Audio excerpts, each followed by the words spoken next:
Star Hunter by Andre Norton.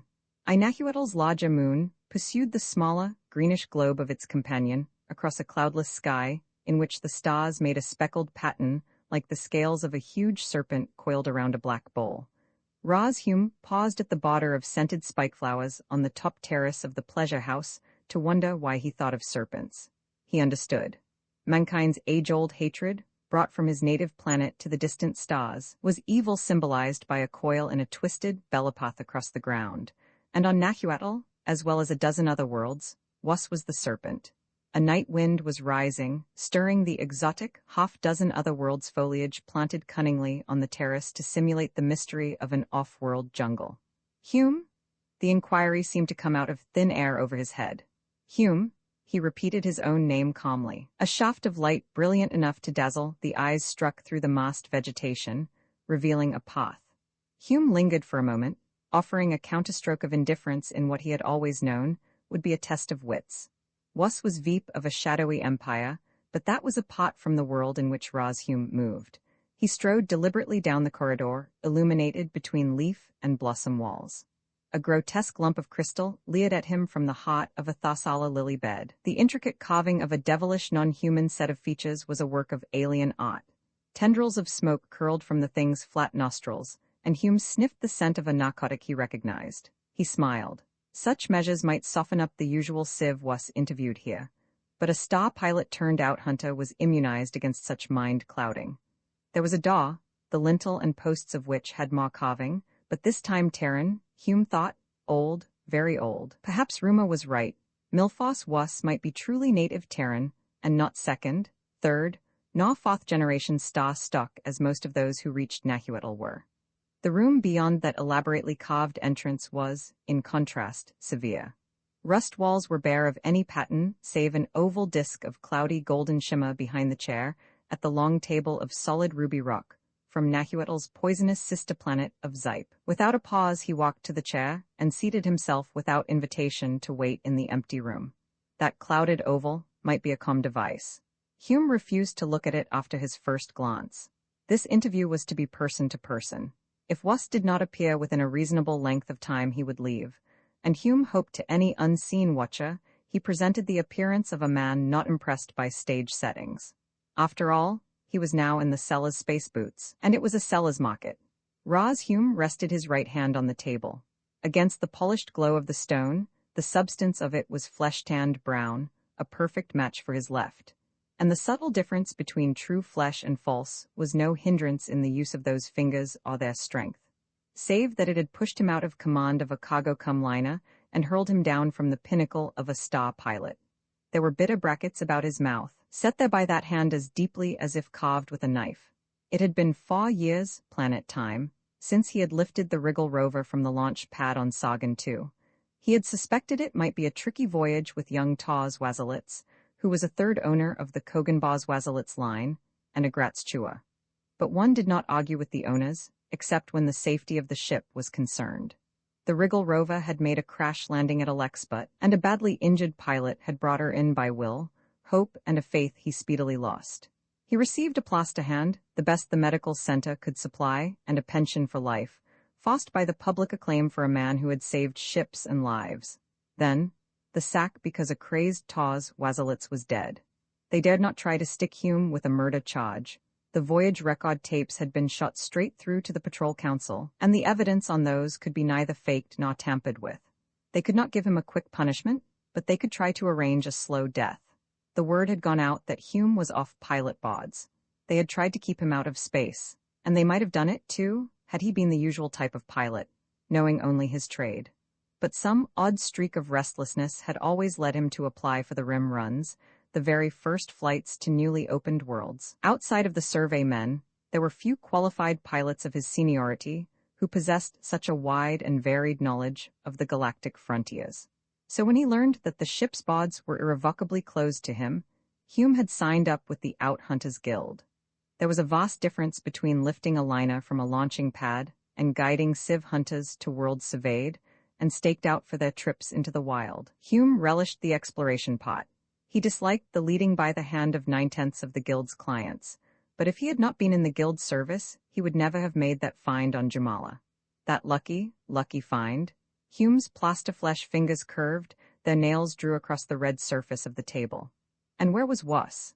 He was about to rise and go when the golden oval on the wall smoked, its substance thinning to a mist as a man stepped through to the floor. The newcomer was small compared to the former pilot, but he had breadth of shoulder, which made the upper part of his torso overbalance his thin hips and legs. He was dressed most conservatively, except for a jeweled plaque resting on the tightly stretched gray silk of his upper tunic at heart level.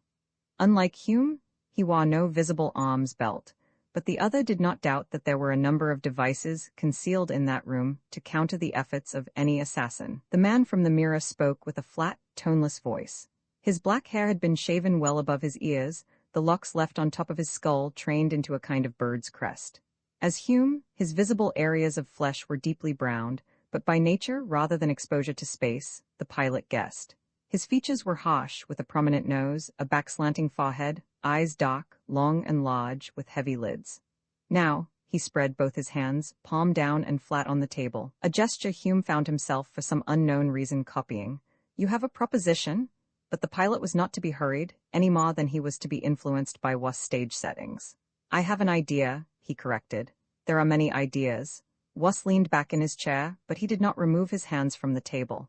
Perhaps 1 in 1,000 is the kernel of something useful. For the rest, there is no need to trouble a man. Agreed?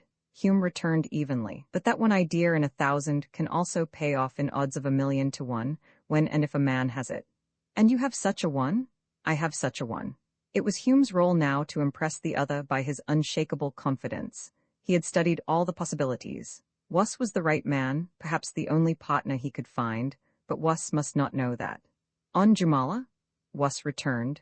If that stare and statement was intended to rattle Hume, it was a wasted shot. To discover that he had just returned from that frontier planet required no ingenuity on the Veep's part.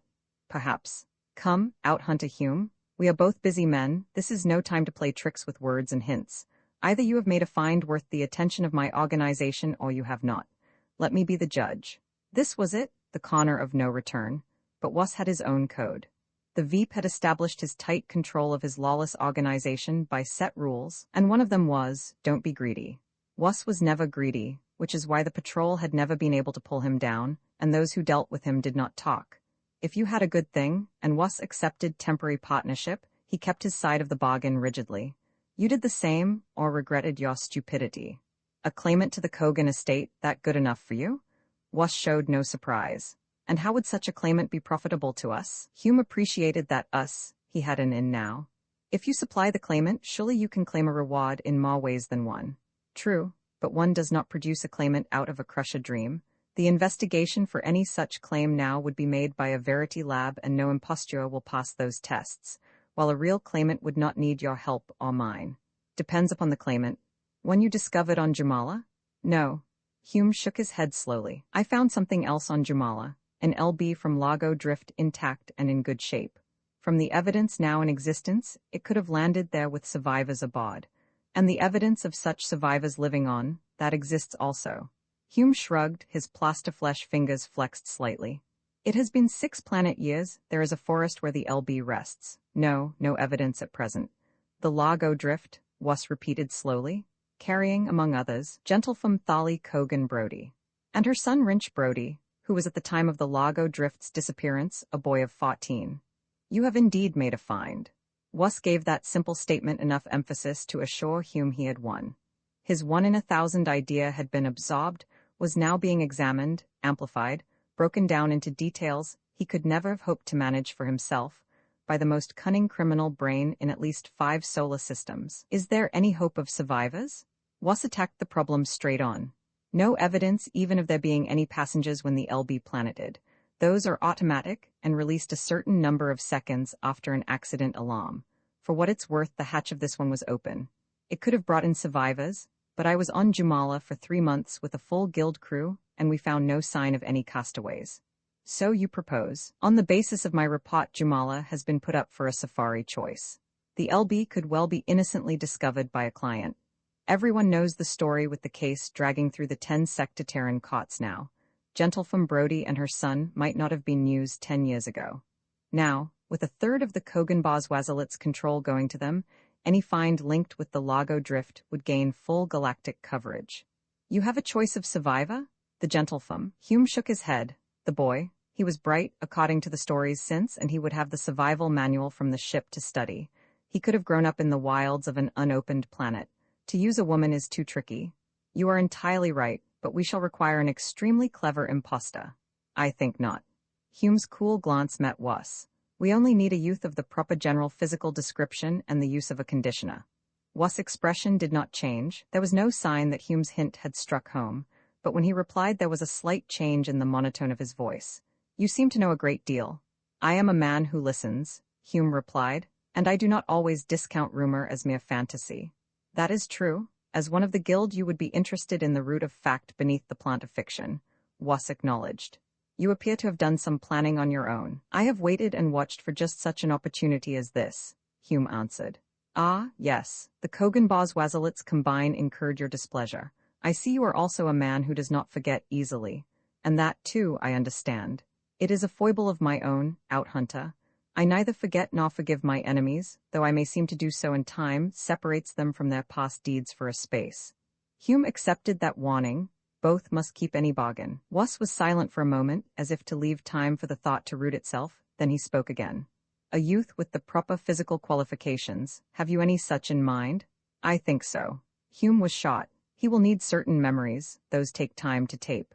Those dealing with Jamala I can supply. Yes, you will have to provide a tape beginning with his arrival on that world.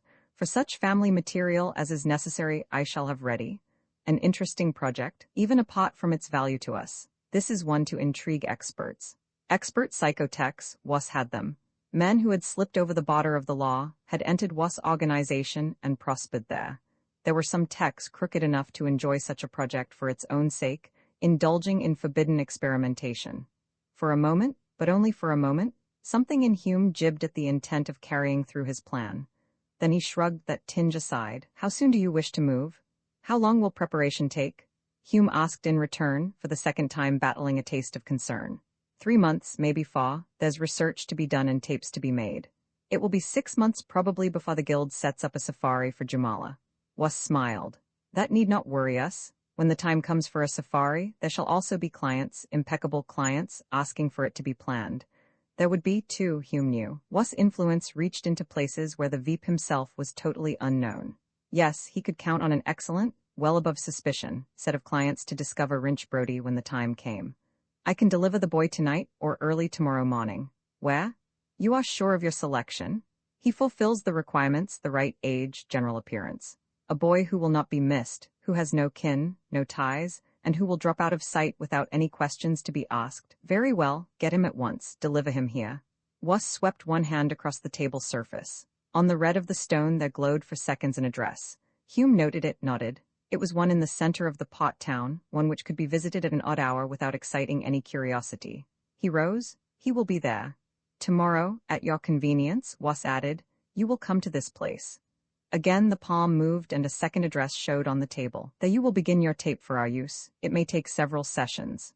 I'm ready. I still have the long report to make to the guild, so the material is still available on my note tapes. Excellent. Outhunter Hume, I salute a new colleague. At last Was' right hand came up from the table. May we both have luck equal to our industry. Luck to equal our desires, Hume corrected him. A very telling phrase, Outhunter. Luck to equal our desires. Yes, let us both deserve that. Xvi crawled weakly from the area of a rock outcrop. The sun, reflected from the cliffside, was a lash of fire across his emaciated body. His swollen tongue moved a pebble back and forth in his dry mouth. He stared dimly down the slope to that beckoning platter of water open under the sun, rimmed with the deadly woodland. What had happened? They had gone to sleep that first night under the ledge of the dried waterfall, and all of the next day was only a haze to him now. They must have moved on, though he could remember nothing, save Hume's odd behavior, dull-eyed silence while stumbling on as a brainless servier robot, incoherent speech wherein all the words came fast, running together unintelligibly. And for himself, patches of blackout. At some time they had come to the cave and Hume had collapsed, not rousing an answer to any of Vi's struggles to awaken him. How long they had been there Vi could not tell now. He had the fear of being left alone in this place. With Wata, perhaps Hume could be returned to consciousness, but that was all gone. Vi believed he could scent the lake, that every breeze upslope brought its compelling enticement. Just in case Hume might awake to a state of semi-consciousness and wander off, Vi tethered him with blanket bonds. Vi fingered Hume's knife, which had been painstakingly lashed to a trimmed shaft of wood. Since he had emerged from that clouding of mind which still gripped the hunter, he had done what he could to prepare for another attack from any roving beast. And he also had Hume's ray tube, its single charge to be used only in dire need. Water? His cracked lips moved, ejected the pebble. The 4 empty water bulbs were in the front of his blanket tunic, pressing against his ribs. It was now, or die, because soon he would be too weak to make the attempt at all. He darted for the first stand of bush downhill. As the brooding silence of the valley continued, he reached the edge of the wood unhindered, intent on his mission with a concentration which shut out everything save his need and the manner of satisfying it. He squatted in the bush, eyeing the length of woodland ahead. Then he tried the only action he had been able to think out. That beast Hume had killed had been too heavy to swing up in trees, but Vi's own weight now did not prohibit that form of travel. With spear and ray tube firmly attached to him, Vi climbed into the first tree. A slim chance, but his only defense against a possible ambush. A wild outward swing brought him, hot thudding, to the next set of limbs. Then he had a piece of luck. A looped vine tied together a whole group of branches from one treetop to the next. Hand grips, balance, sometimes a walk along a branch. He threaded towards the lake. Then he came to a gap. With hands laced into tendrils, Vi hunched to look down on a beaten ribbon of gray earth. A trail well used by the evidence of its pounded surface. That area had to be crossed on foot, but his passage through the brush below would leave traces. Only, there was no other way. Vi checked the lashings of his weapons again before leaping. Almost in the same instant, his sandals hit the packed earth he was running. His palms skinned raw on rough bark as he somehow scrambled aloft once more. No more vines, but broad limbs shooting well out. He dropped from one to another, stopped for breath, listened. The dark gloom of the wood was broken by sunlight. He was at the final ring of trees. To get to the water, he must descend again. A dead trunk extended over the water. If he could run out on that and lower the bulb, it could work. Eerie silence. No flying things, no tree-dwelling reptiles or animals, no disturbance of any water creature on the unruffled surface of the lake. Yet the sensation of life, inimical life, lurking in the depths of the wood, under the water, bore in upon him. Vi made the light leap to the bole of the dead tree, balanced out on it over the water, moving slowly as the trunk settled a little under his weight. He hunkered down, brought out the first bulb tied fast to a blanket string. The water of the river had been brown, opaque, but here the liquid was not so cloudy. He could see snags of dead branches below its surface. And something else. Down in those turgid depths he made out a straight ridge running with a trueness of line which could not be nature's unassisted product. That ridge joined another in a squared corner. He leaned over, strained his eyes to follow through the murk the farther extent of those 2 ridges.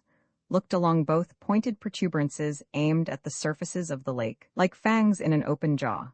Down there was something artificially fashioned which might be the answer to all their questions. But to venture into the lake himself, he could not do it? If he could bring the out-hunter to his senses, the other might find the solution to this puzzle. Vi filled his bulbs, working speedily, but still studying what he could see of the strange erection under the lake. He thought it was curiously free of silt, and its color, as far as he could distinguish, allowing for the dark hue of the water, was light gray, perhaps even white. He lowered his last bulb. Down in the bleached forest of dead branches, well to one side of the mysterious walls, there was movement, a slow rolling of a shadow so hidden by a stirring of bottom mud that Vi could not make out its true form. But it was rising to the bulb. Vi hated to lose a single precious drop. Once he might have the luck to make this journey unmolested, a second time the odds could be too high.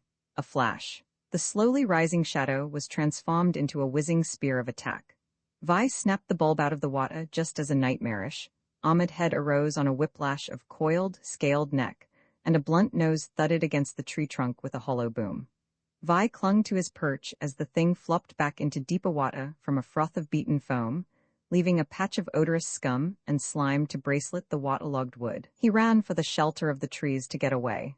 This time there was no rear, no thump of feet in warning. Out of the ground itself, also, it seemed to Vi's startled terror, reared one of the tusked beasts. To reach his tree and its dubious safety, he had to wind past that chimera. and the creature waited with a semblance of ease for him to come to it. Vi brought around his spear. The length of the haft might have fought him a fighting chance if he could send the point home in some vulnerable spot. Yet he knew that the beasts were hard to kill. The mouth opened in a wide grin of menace. Vi noted a telltale tightening of shoulder muscles.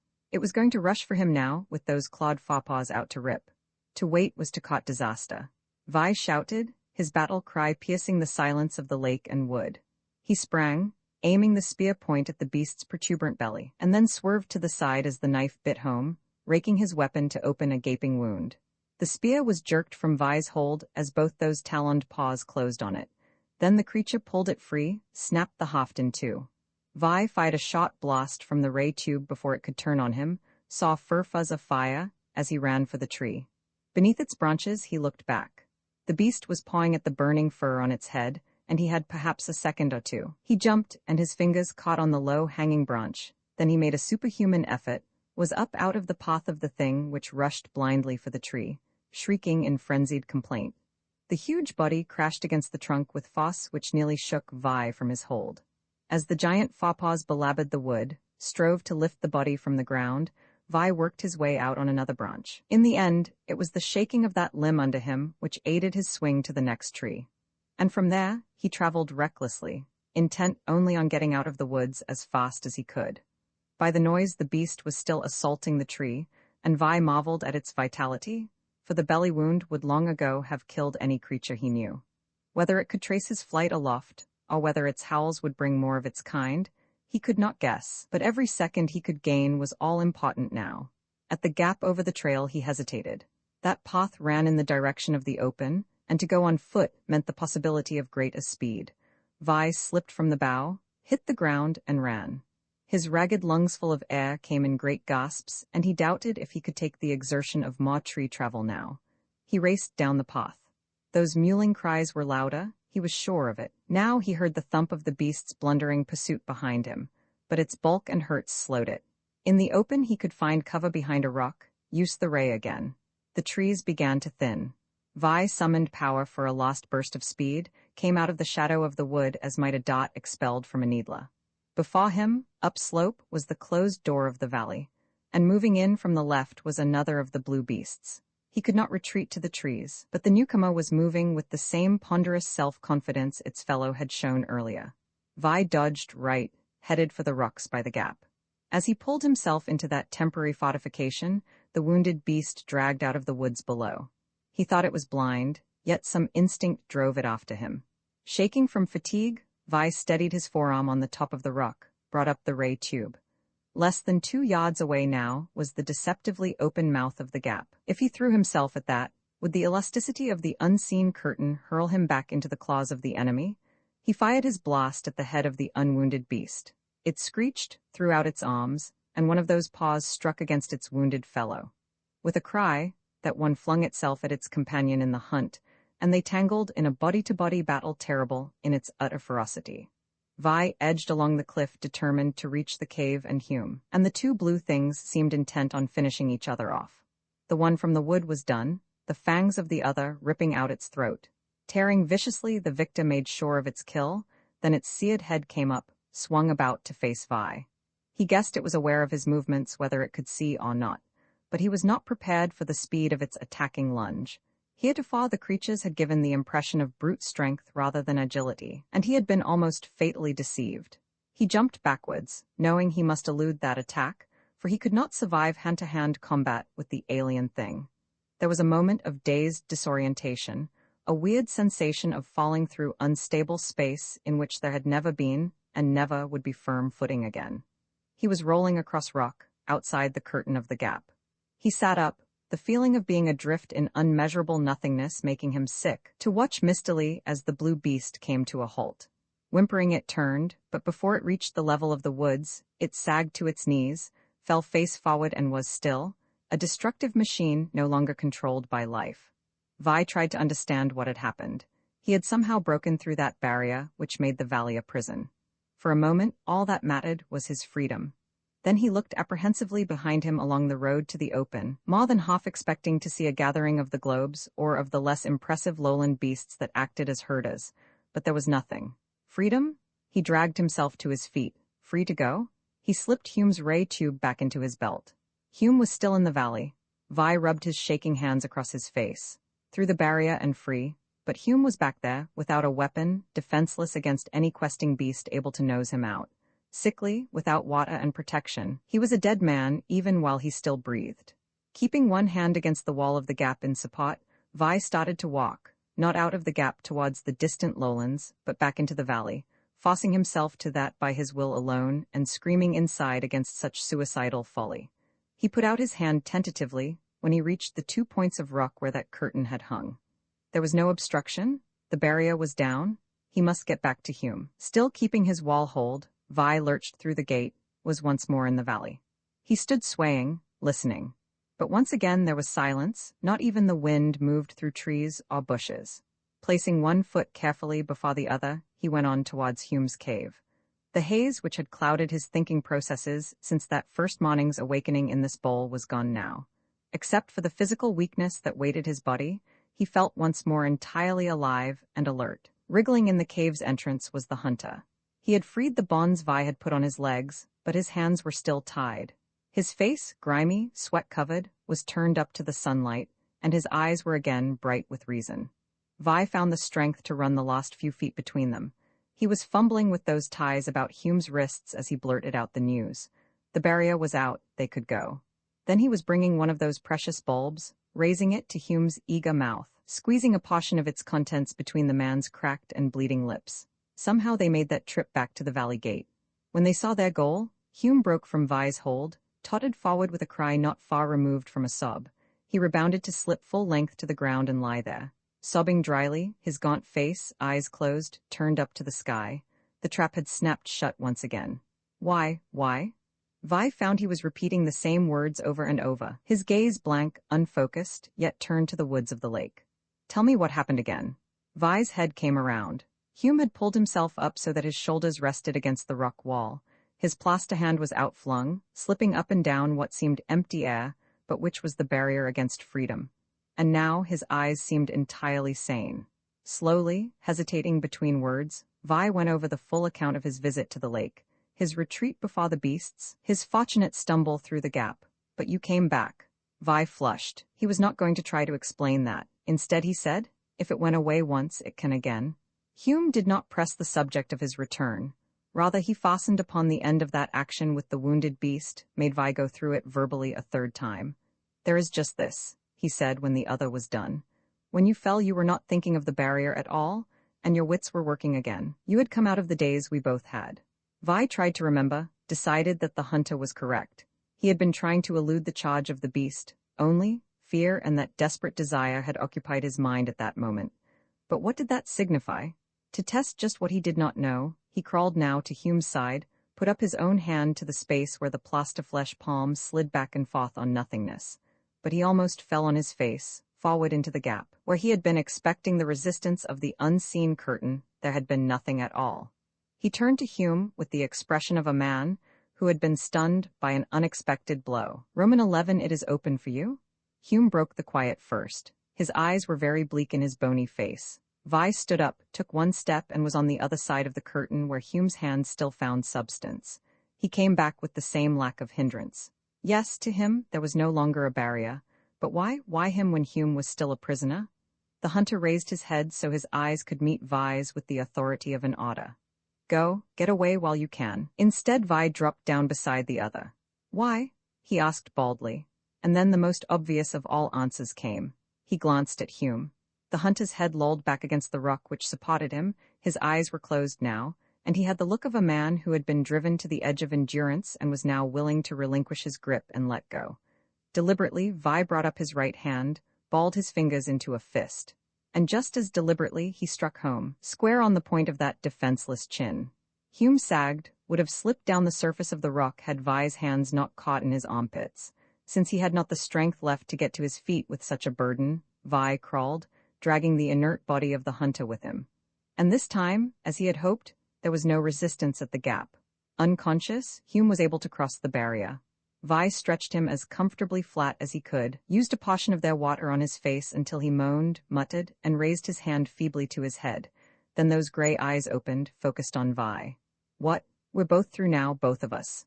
The younger man saw Hume glance around him with waking belief. But how? I knocked you out, that's how, Vi returned. Knocked me out, I crossed when I was unconscious. Hume's voice steadied, strengthened. Let me see? He rolled over on his side, threw out his arm, and this time the hand found no wall. For him, too, the barrier was gone. Once through, you are free, he added wonderingly. Maybe they never foresaw any escapes. He struggled up, sitting with his hands hanging loosely between his knees. Vi turned his head, looked down the trail. The length of distance lying between them and the safari camp now faced them with a new problem. Neither of them could make that trek on foot. We're out, but we aren't back yet. Hume echoed his thought. I was wondering if this door is open, Vi began. The flitter? Again Hume's mind matched his. Yes, if those globes aren't hanging around just waiting for us to try. They might act only to get us here, not to keep us once we're in. That might be wishful thinking, they wouldn't know until they tried to prove it. Give me a hand. Hume held out his own, let Vi pull him to his feet. Weak as he was clear-eyed, plainly clear-headed once more. Let's go. Together they went back through the gap, then tested the absence of the barrier once more to make sure. Hume laughed. At least the front door remains open, even if we find the back one closed. Vi left him sitting by that entrance while he made a quick trip to the cave to pick up the small pack of supplies left them. When he returned, they crammed tablets into their mouths, drank feverishly of the lake water, and with the stimulation of the new energy, set off along the cliff face. This wall in the lake, Hume asked suddenly, you are sure it is artificial? Runs too straight to be anything else, and those projections are evenly spaced. I don't see how it could be natural. We'll have to be sure. Vi thought of that attacking water creature. No diving in there, he protested. Hume smiled, a stretch of skin far too tight over his jaw now. Not us, at least not us now, he agreed. But the guild will send another survey. What could be the reason for all this? Vi helped his companion over the loose debris of a cliff slide. Information. What? Someone, or something, picked our brains while we were out of our heads. Hume paused suddenly, looked directly at Vi. I have a vague feeling that you were able to keep going a lot better than I was. That's so? Some of the time, Vi admitted. That checks. Part of me knew what was going on, but was helpless while that other thing. His smile of moments earlier was wiped away. There was a chill edge in his voice. Picked over my brains, sorted out what it wanted. Vi shook his head. I didn't feel that way, just thick-headed as if I were sleepwalking and yet awake. So it took me over, but didn't go all the way with you. Why? Another question for our list. Maybe was Tex fixed it so I couldn't be brain-picked, as you call it? Vi offered. Hume nodded. Could be, would well be. Come on. He pressed the pace now. Vi turned to look down the slope suspiciously. Had Hume another warning of menace out of the wood? He could sight no movement there, and from this distance the lake was a topaz sheet of calm which could hide anything. Hume was already several paces ahead, scrambling as if the valley monsters were again on their track. What's the matter? Vi demanded as he caught up. Night coming. Which was true. Then Hume added, if we can reach the flitter before sunset, we'll have a chance to fly over the lake down there, to make a taping of it before we go. The energy of the tablets strengthened them, so that by the time they reached the crevice door, they were moving with their former agility. For a single second Hume hesitated before that slit, almost as if he feared the test he must make. Then he stepped forward, and this time into freedom. They reached the ledge where the flitter perched, just as they had seen it last. How long ago that had been they could not have told, but they suspected that days of haze hung in between. Vi searched the sky. No globes winking there, just the flyer alone. He took his old seat behind the pilot, watched Hume test the relays and responses in the quick rundown of a man who has done this chore many times before. But the other gave a little sigh of relief when he finished. She's all right, we can lift. Again they both looked aloft, half fearing to see those malignant herders wink into being to forbid flight. But the sky was as serenely clear of even a drifting cloud as they could hope. Hume pressed a button, and they arose vertically with an even progress totally, unlike the leap which had taken them out of Wass camp. Well above the cliff wall they hovered, and were able to see below the round bowl of the valley prison. Hume touched controls. The flitter descended slowly just above the center of the lake, and from this position, they were able to sight the other peculiarity of that body of water, that it was perfectly oval in shape, far too perfect to be an undeveloped product of nature. Hume took a round disc from his equipment belt, fitted it carefully into a slot on the control board, and pressed the button below. Then he sent the flitter in a weaving zigzag course well above the surface of the water, so that eventually the flyer passed over every foot of its surface. and from above, in spite of the turgid quality of the liquid, they could see what did rest on the bottom of that oval.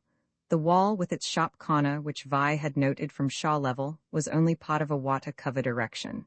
It made a design when seen from overhead, a six-pointed star surrounding an oval, and in the midst of that oval, a black blot, which they could not identify. Hume brought the flitter over in one last sweep. That's it, we have a full taping. What do you think it is? A device set there by an intelligent being and set a long time ago. This valley wasn't arranged overnight 6 months ago, or even a year ago. We'll have to let the experts tell us when and for what reason. Now, let's head for home. He brought the flitter up and over the valley wall, flying southwest so that they passed over the gap, which was the main entrance to the trap. And now he tried the comm unit, endeavoring to pick up a signal on which they could beam in for a safe ride. That's odd. Under Hume's control, the direction finder passed back and forth without bringing any answering code click from the mic. We may be too far in the mountains to pick up the beam, I wonder. He swept the needle in another direction, slightly to the left. A crackle spat from the mic. Vi could not read code, but the very fury and intensity of that sound suggested panic, even terror. What's that? Hume spoke without looking away from the control board. Alarm? From the safari? No, wuss. For a long second Hume sat very still, his fingers quiet.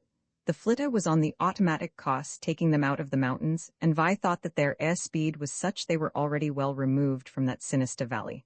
Hume made a slight adjustment to a dial, and the flitter banked, coming around on another course. Once more he spun the finder of the comm. This time he was answered with a series of well-spaced clicks which lacked the urgency of that other call. Hume listened until the code rattled into silence again. They're all right at the safari camp. But Wuss is in trouble, so what does that matter? Vi wanted to know. It matters this much. Hume spoke slowly as if he must convince himself as well as Vi. I'm the guild man on Jumala, and the guild man is responsible for all civs. You can't call him your client? Hume shook his head. No, he's no client, but he's human. It narrowed down to that when a man was on the frontier worlds, humans stood together. Vi wanted to deny it, but his own emotions, as well as the centuries of age-old tradition, argued him down. Wuss was a Veep, one of the criminal parasites dabbling in human misery along more than one solar lane. But he was also human and, as one of their own species, had his claim on them. Vi watched Hume take over the controls, felt the flitter answer another change of course, then heard the frantic yammer of the distress call as they leveled off to ride its beam into the hidden camp. Automatic. Hume had turned down the volume of the receiver so that the clicks in the mic no longer were so strident. Set on maximum and left that way. They had a false barrier around the camp, and they knew about the globes and the watches. Vi tried to imagine what had happened in that woods clearing.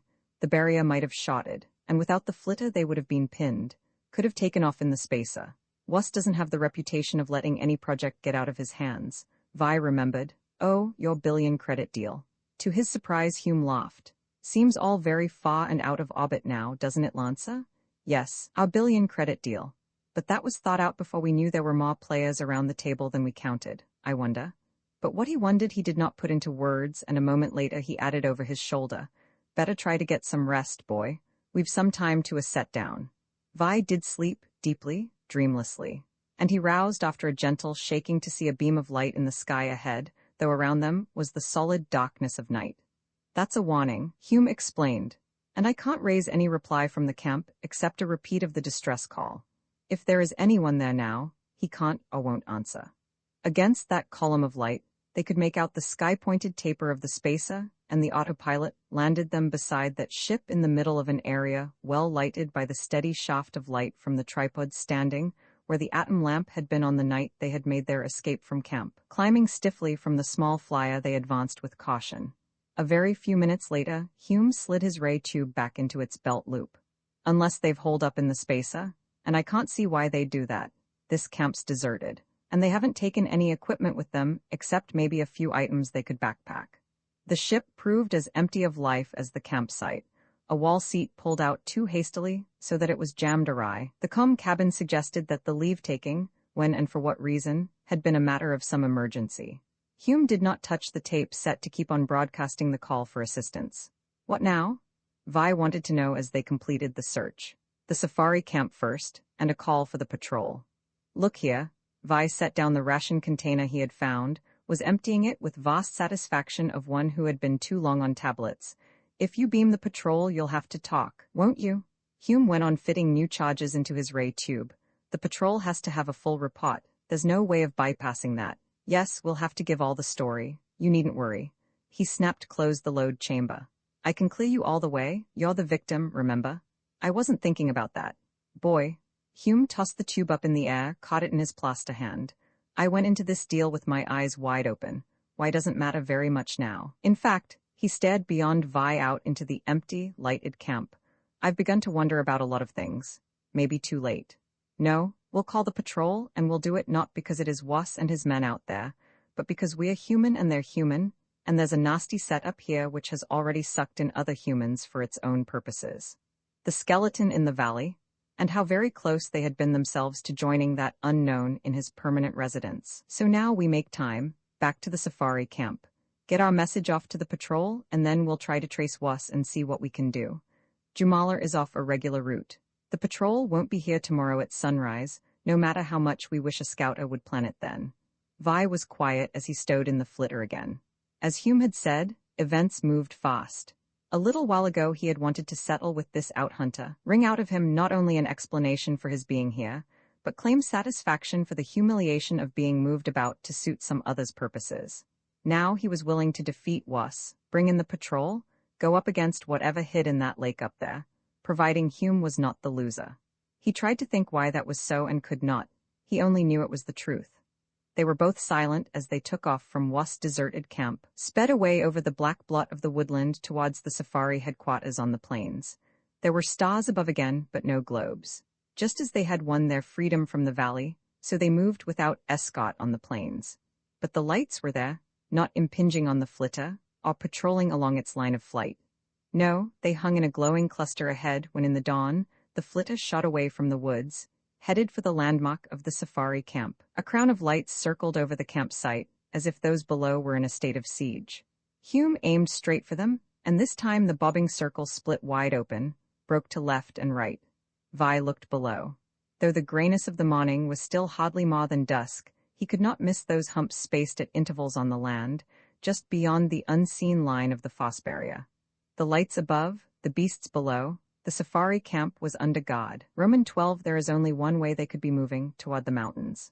Hume stood in the open space among the bubble tents, facing him the 4 men of the camp, the 3 civs and Rovold. "You say it's been 7 days, planet time, since I left here. They may have been 5 days on that trail. If possible, we have to stop them before they reach that valley." A fantastic story. Chambers wore the affronted expression of a man who expected no interference with his own concerns. Then catching Hume's eye he added, "Not that we doubt you, Hunter. We have the evidence in those dumb brutes waiting out there. However, by your own story, this Wass is an outside-the-law Veep, on this planet secretly for criminal purposes. Surely there is no reason for us to risk our safety in his behalf. Are you certain he is in any danger at all? You and this young man here have, by your testimony, been into the enemy's territory and have been able to get out again, through a series of fortunate chances which might never occur again." Hume was patient, too patient, Rovold seemed to think. His hand moved, he was holding a ray tube so that a simple movement of the wrist could send a crisping blast across all the rest of the party. "I say, stop this yapping and get out there and pick up the Veep. I intend to after I call the patrol." Rovold's tube was now aimed directly at Hume. "No patrol?" he auded. "This wrangling has gone far enough." It was Yaktasi who spoke with an authority which startled them all, and as their attention swung to him, he was already in action. Rovold cried out, the weapon spun from his fingers which were slowly reddening. Yaktasi nodded with satisfaction, and he held his electo pole ready for a second attack. Vi scooped up the tube which had whirled across the ground to strike against his borrowed boot. "I'll set the call for the patrol, then I'll try to locate Wass," Hume stated. "Sensible procedure," Yaktasi approved in his dry voice. "You believe that you are now immune to whatever force this alien installation controls? It would seem so. Then, of course, you must go." "Why?" Chambers counted for the second time. "Suppose he isn't so immune after all. Suppose he gets out there and is captured again? He's our pilot. Do you want to be planet-bound here?" "This man is also a pilot." Stans indicated Rovold, who was nursing his numb hand. "Since he, too, is one of these criminals, he's not to be trusted." Chambers shot back. Hunter, I demand that you take us off planet at once, and it is only fair to inform you that I also intend to prefer charges against you and against the guild. Empty world, just how empty have we found this world? But gentle homo, Stans showed no signs of any emotion but eager curiosity. To be here at this time is a privilege we could not hope to equal except by good fortune. The tea-casts will be avid for our stories. What had that to do with the matter? Puzzled Vi. But he saw Stans' reminder produce a quick change in Chambers.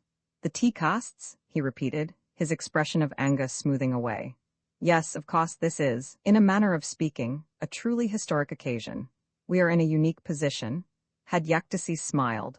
That change of lip line had been so slight Vi could not call it a smile, but Stans appeared to have found the right way to handle Chambers. And it was the same little man who offered his services in another way when he said, diffidently to Hume, I have some experience with comms, Hunter. Do you wish me to send your message and take over the unit until you return? I gather, he added with a certain delicacy, that it will not be expedient for your gearman to engage in that duty now. So it was that Stans was installed in the comm cabin of the Spacer, sending out the request for patrol aid, while Rovold was locked in the storage compartment of the same ship, pending arrival of those same authorities. As Hume sorted out supplies and Vi loaded them into the waiting flitter, Yaktasi approached the Hunter. You have a definite plan of search, just to cast north from their camp. If they've been gone long enough to hit the foothills, we may be able to sight them climbing. Otherwise, we'll go all the way up to the valley, wait for them there. You don't believe that they will be released after they have been processed? Hume shook his head. I don't think we would have been free, gentle homo, if it hadn't been for a series of fortunate accidents. Yes, though you didn't give us many details about that, Hunter. Hume put down the needler he had been charging. He studied Yaktasi across that weapon. Who are you? His voice was soft but carried a snap. For the first time Vi saw the tall, lean Civ really smile. A man of many interests, Hunter, shall we let it go at that for the present? Though I assure you that Was is not one of them in the way you might believe. Gray eyes met brown, held so straightly. Then Hume spoke. I believe you, but I have told you the truth. I have never doubted that, only the amount of it. There must be more talking later on, you understand that? I never thought otherwise. Hume set the needler inside the flitter. The Civ smiled again, this time including Vi in that evidence of goodwill before he walked away. Hume made no comment. That does it, he told his companion. Still want to go? If you do, and you can't do it alone. No man could take on the valley and Was and his men. Hume made no comment. They had rested briefly after their return to the safari camp, and Vi had been supplied with clothing from Hume's bags, so that now he wore the uniform of the guild. He went armed, too, with the equipment belt taken from Rovold and that other's weapons, needler and tube.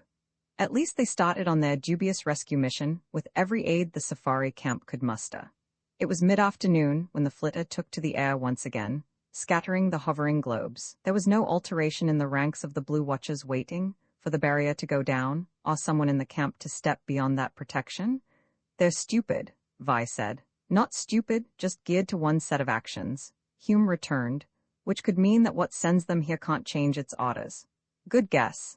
I'd say that they were governed by something akin to our tapes, no provision made for any innovations.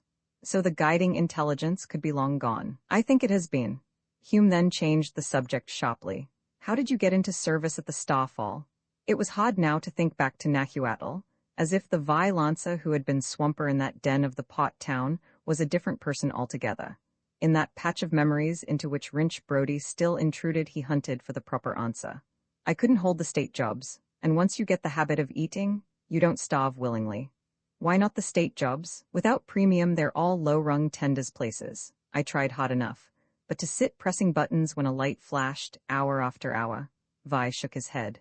They said I was too erratic and gave me the shove. One more move on and it would have been compulsive conditioning. I turned pot drift instead. Ever thought of trying for a loan premium? Vi laughed shortly. Loan premium? That's a true fantasy if you've been job hopping. None of the companies will take a chance on a man with an in-and-out record. Oh, I tried. That memory arose to the surface, clear and very chilling. Yes, he had tried to break out of the net the law and custom had put around him from the day he had been made a state child. No, it was conditioning, or pot drift. And you chose pot drift? I was still me as long as I stayed away from conditioning. Then you became Wrinch Brody in spite of your flight. No, well, maybe. For a while, but I'm still Vi Lancer here. Yes, here, and I don't think you'll have to worry about raising a premium to get a new start. You can claim victim compensation, you know. Vi was silent, but Hume did not let him remain so. When the patrol arrives, you put in your claim, I'll back you. You can't. That's where you're mistaken, Hume told him crisply. I've already taped a full story back at the Spacer. It's on record now.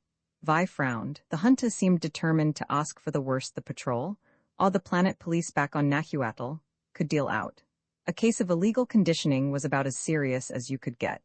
They shot along the diagonal of the triangle made by 3 points, the mountain valley, Was Camp, and the safari headquarters, heading to the slopes up which the men must be herded if the beasts were shepherding them to the mountain valley. Vi, surveying the forest thick below, began to doubt they would ever be able to pick them up before they reached the valley gate. Hume took a weaving course, zigzagging back and forth, while they both watched intently for a glint from one of the globes, any movement which would betray that trail. And it was on one of the upper slopes that the flitter passed over 2 of the blue beasts lumbering along. Neither of the creatures paid any attention to the flyer. They moved with purpose on some mission of their own. Maybe the tail end of the hunting pack, Hume commented. He sent the flyer hovering over a stunted line of trees and brush. Beyond that was bare rock. But though they hung for moments, nothing moved into that open. Wrong scent somehow. Hume brought the flitter around. He had it on manual control now, keeping it answering to the quick changes of his will. A longer sweep supplied the answer, a vegetation-roofed slit running back into the uplands, in a way resembling the crevice through which they had originally found their way into this country.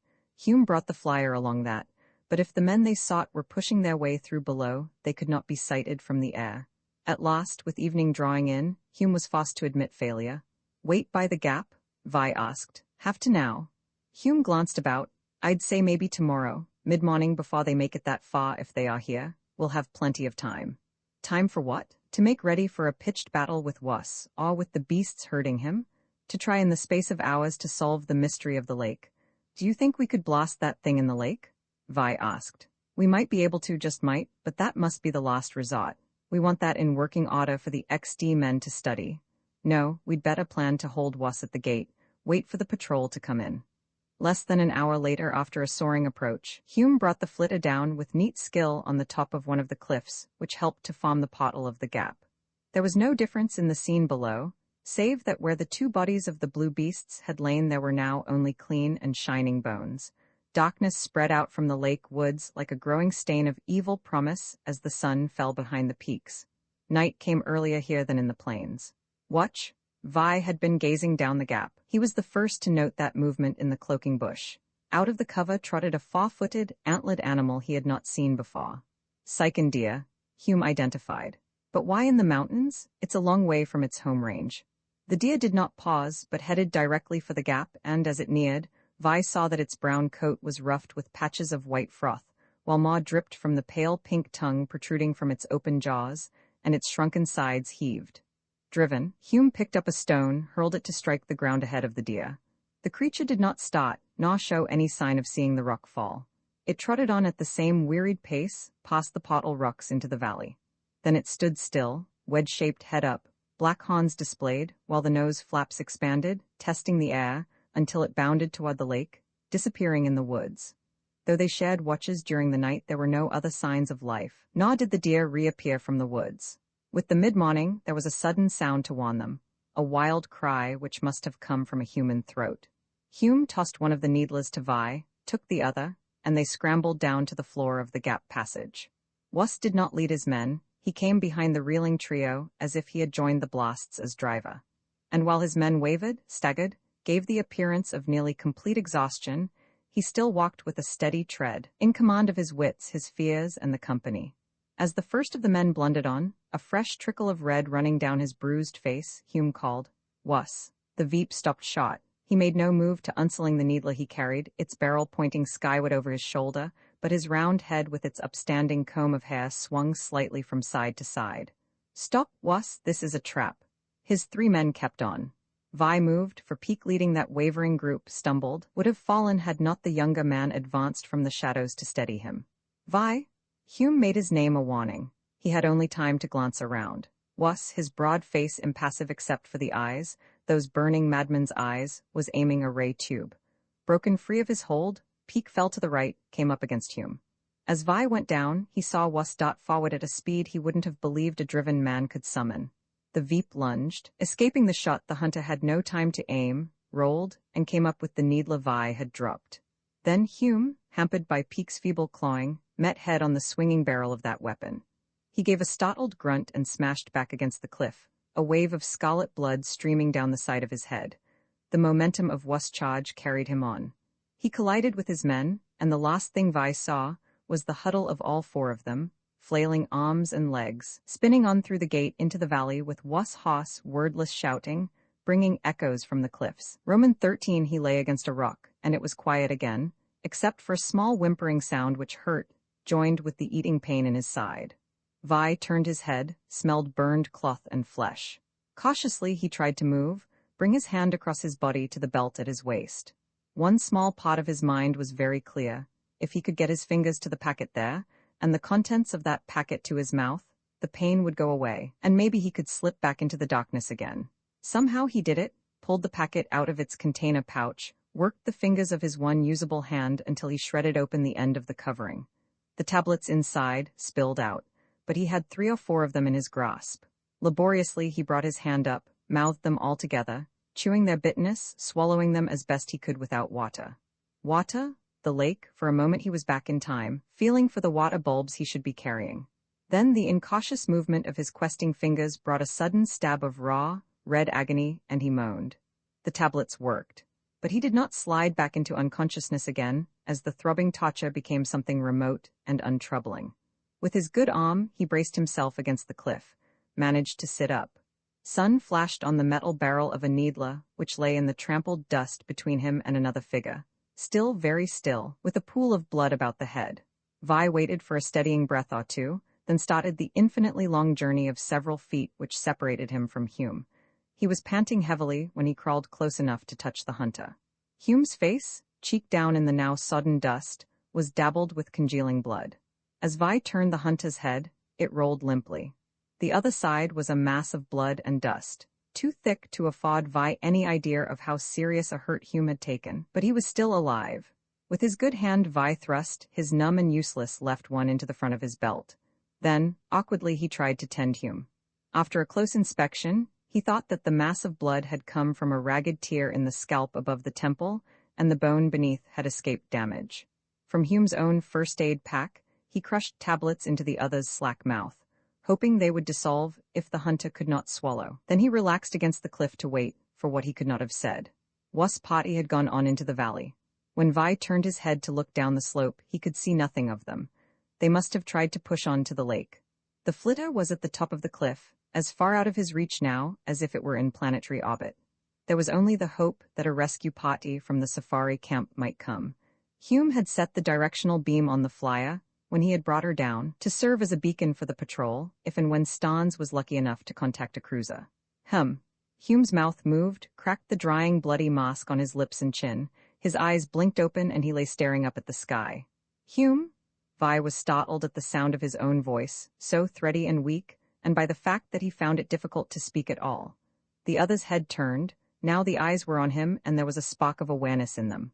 Was. The whisper was as strained as his own had been. In there. Vi's hand lifted from Hume's chest, indicating the valley. Not good. Hume blinked again. How bad? His attention was not for his own hurt, his eyes searched Vi, and the latter glanced down at his side. By some chance, perhaps because of his struggle with Peake, Was' beam had not struck true, the main core of the bolt passing between his arm and his side, burning both. How deeply he could not tell. In fact, he did not want to find out. It was enough that the tablets had banished the pain now. See it a little, he said. You've a bad cut on your head. Hume frowned. Can we make the flitter? Vi moved, then relaxed quickly into his former position. Not now, he evaded, knowing that neither of them would be able to take that climb. Beam on? Hume repeated Vi's thoughts of moments before. Patrol coming? Yes, eventually the patrol would come, but when? Hours, days. Time was their enemy now. He did not have to say any of that, they both knew. Needler? Hume's head had turned in the other direction, now his hand pointed waveringly to the weapon in the dust. They won't be back, Vi stated the obvious. Those others had been caught in the trap, the odds on their return without aid were very high. Needler? Hume repeated more firmly, and tried to sit up, falling back with a sharp intake of breath. Vi edged around, stretched out his leg and scraped the toe of his boot into the loop of the carrying sling, drawing the weapon up to where he could get his hand on it. As he steadied it across his knee, Hume spoke again. "Watch for trouble?" "They all went in," Vi protested, but Hume's eyes had closed again. "Trouble, maybe." His voice trailed off. Vi rested his hand on the stock of the needler. "Hoo-woo," that beast wail as they had heard it in the valley, somewhere from the wood. Vi brought the needler around, so that the sights pointed in that direction. The death might be hunting, but there was nothing he could do. A scream, filled with all the agony of a man in torment, caught up on the echoes of that other cry. Vi sighted a wild waving of bushes. A figure, very small and far away, crawled into the open on hands and knees, and then crumpled into only a shadowy blot on the moss. Again the beast's cry, and a shouting? Vi watched a second man back out of the trees, still facing whatever pursued him. He caught the glint of sun on what must be a ray tube. Leaves crisped into a black hole, curls of smoke arose along the path of that blast. The man kept on backing, past the inert body of his companion, glancing now and then over his shoulder at the slope up which he was making a slow but steady way. He no longer rayed the bush, but there was the crackle of a small fire outlining the ragged hole his beam had cut. Back 2 strides, 3. Then he turned, made a quick dash, again facing around after he had gained some yards in the open. Vi saw now it was Was. Another dash and an about-face, but this time to confront the enemy. There were 3 of them, as monstrous as those Vi and Hume had fought in the same place, and one of them was wounded, swinging a charred faux-pas before it, and giving voice to a wild frenzy of roars. Was leveled the ray tube, scented sights on the beast nearest to him. The man hammered at the firing button with the flat of his other hand, and almost paid for that second of distraction with his life, for the creature made one of those lightning-swift dashes Vi had so luckily escaped. The clawed faux-pas tore a strip from the shoulder of Was' tunic, left sprouting red furrows behind. But the man had thrown the useless tube into its face, was now running for the gap. Vi held the needler braced against his knee to fire. He saw the dot quiver in the upper arm of the beast, and it halted to pull out that sliver of dangerously poisoned metal, crumpled it into a tight twist. Vi continued to fire, never sure of his aim, but seeing those slivers go home in thick legs, in outstretched falums, in wide, pendulous bellies. Then there were 3 blue shapes lying on the slope behind the man running straight for the gap. Was hit the invisible barrier full force, was hurled back, to lie gasping on the turf, but already raising himself to crawl again to the gateway he saw, and could not believe was barred. Vi closed his eyes. He was very tired now, tired and sleepy. Maybe the pain pills were bringing the secondary form of relief. But he could hear, just beyond, the man who beat at that unseen curtain, first in anger and fear, and then just in fear, until the fear was a lonesome crying that went on, until even that last feeble assault on the barrier failed. We have here the tape report of Roz Hume, out-hunter of the guild. Vi watched the officer in the black and silver of the patrol, a black and silver modified with the small, green eye badge of XD, with level and hostile gaze. Then you know the story. He was going to make no additions nor explanations. Maybe Hume had cleared him.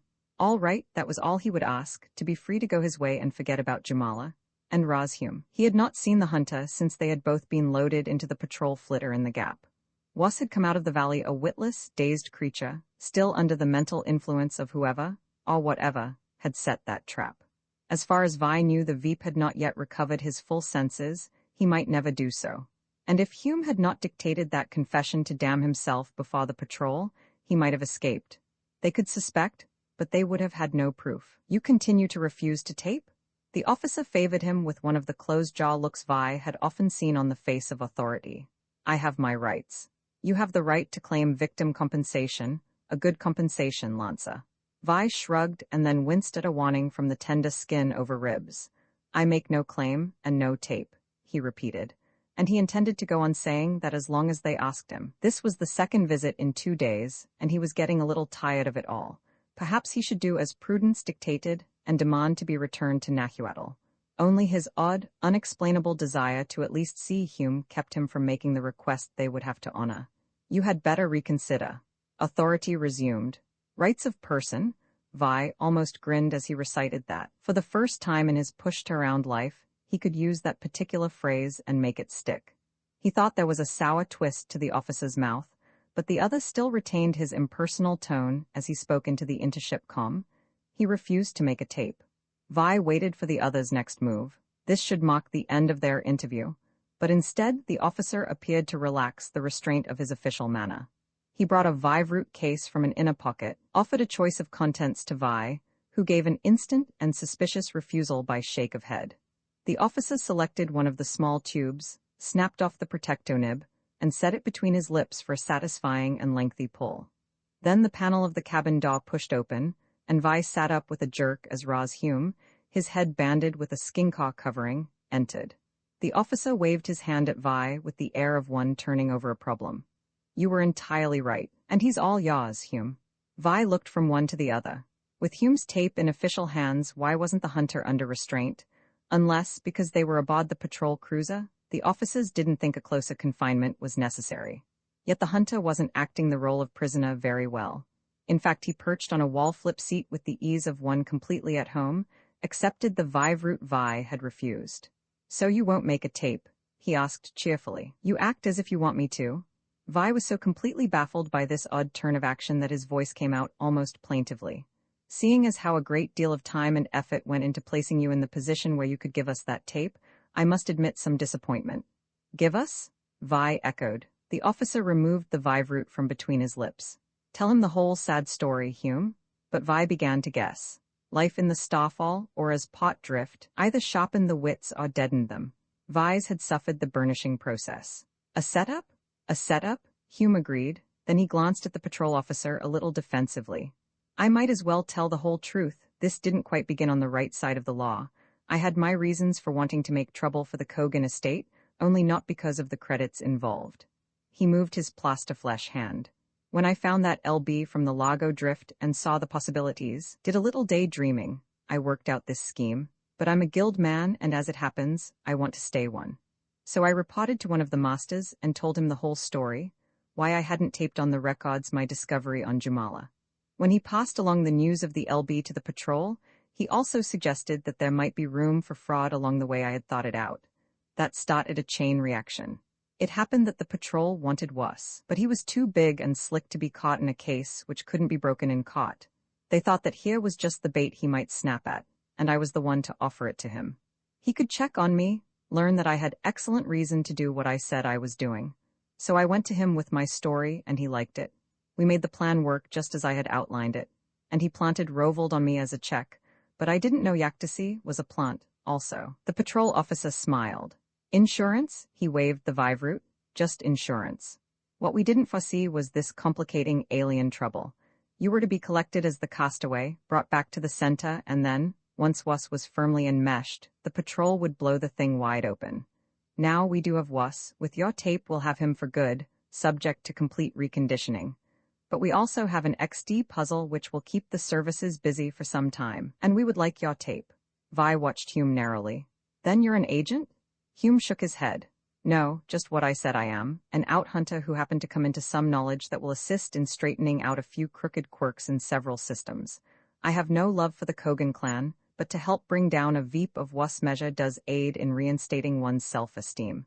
This victim compensation, I could claim it, even though the deal was a setup. You'll have first call on Was assets. He has plenty invested in legitimate enterprises, though we'll probably never locate all his hidden funds. But everything we can get open title to will be impounded. Have something to do with your share?" inquired the officer. "Yes." Hume was smiling subtly.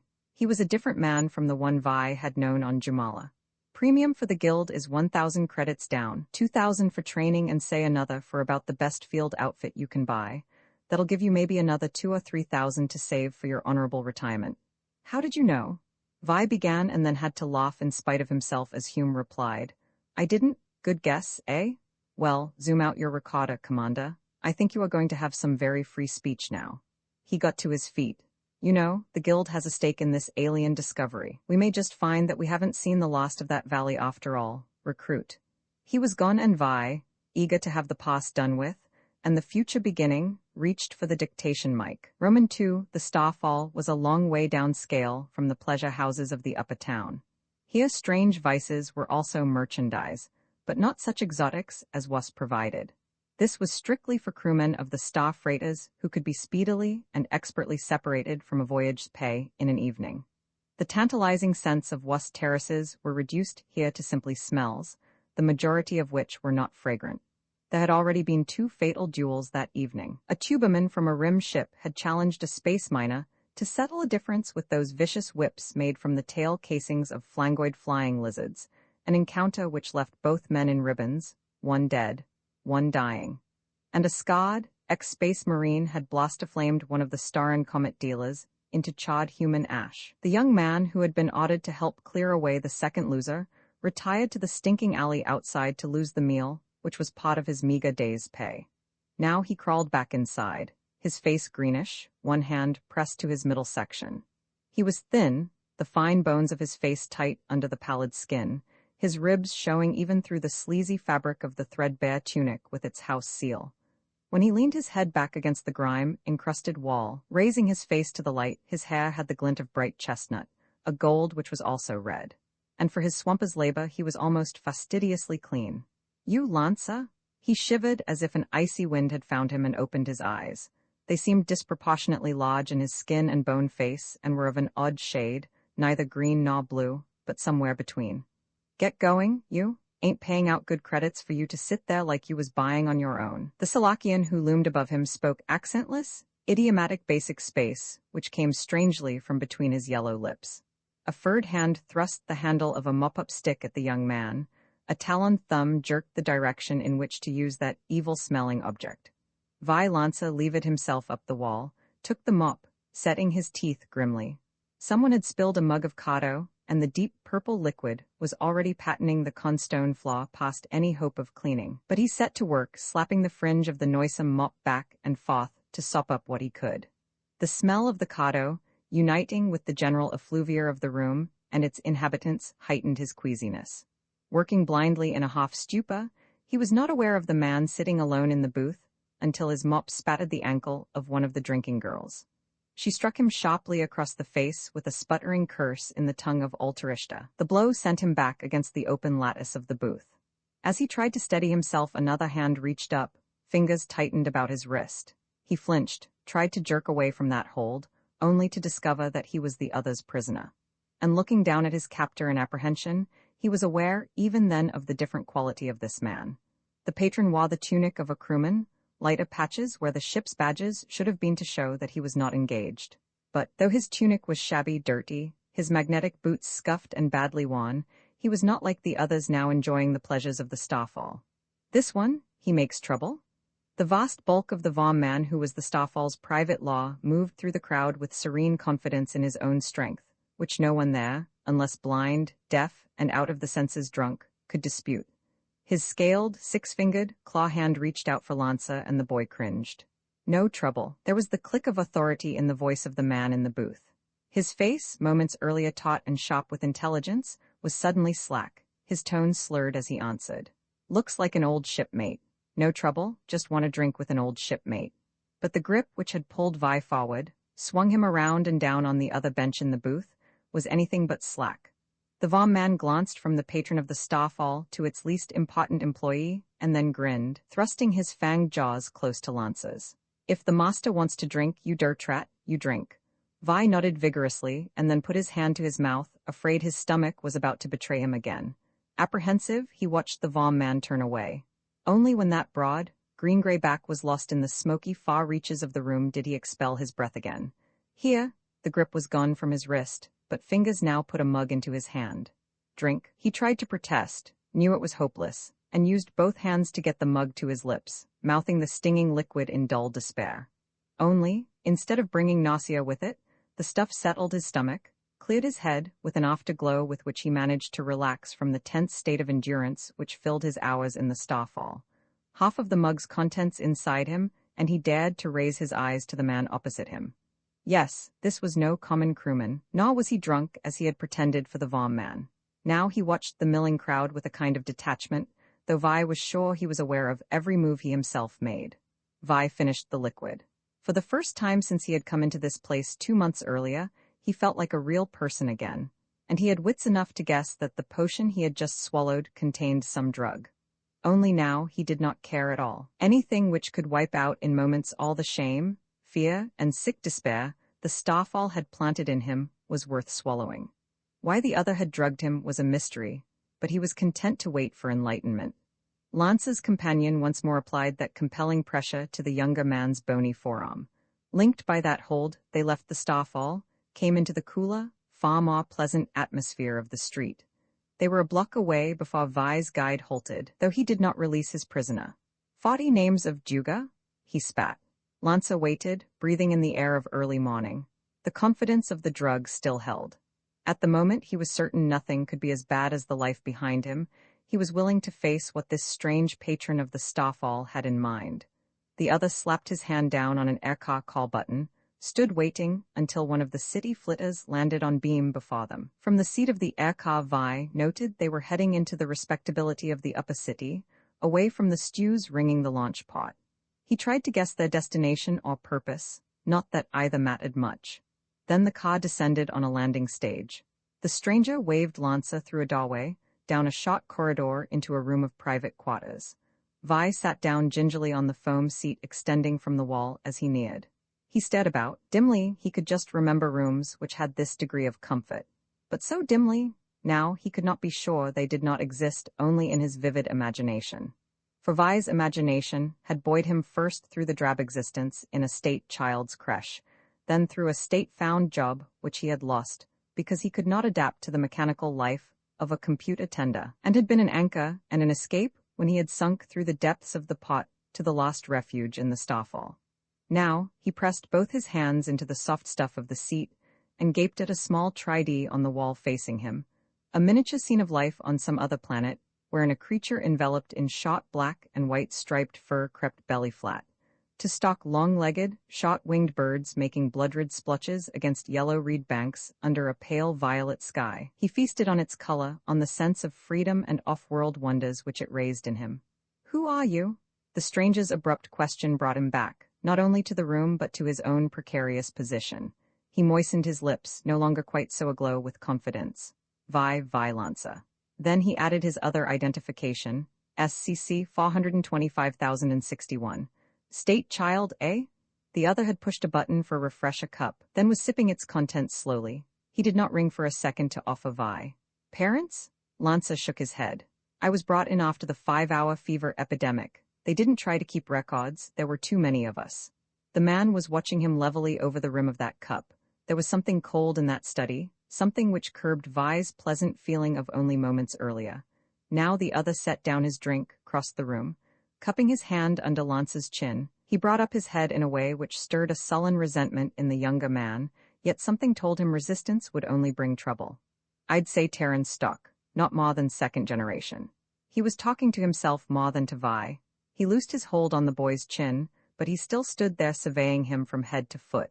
Lance wanted to squirm, but he fought that impulse, and managed to meet the other's gaze when it reached his face again. No, not the usual pot drift. I was right all the way. Now he looked at Vi again as if the younger man did have a brain, emotions, some call on his interest as a personality. Want a job?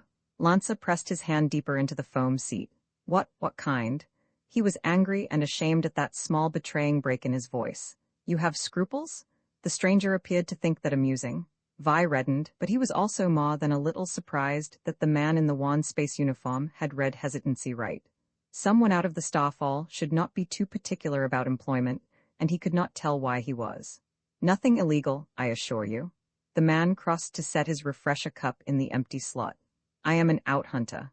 Lance blinked. This had all taken on some of the fantastic aura of a dream. The other was eyeing him impatiently, as if he had expected some reaction. You may inspect my credentials if you wish.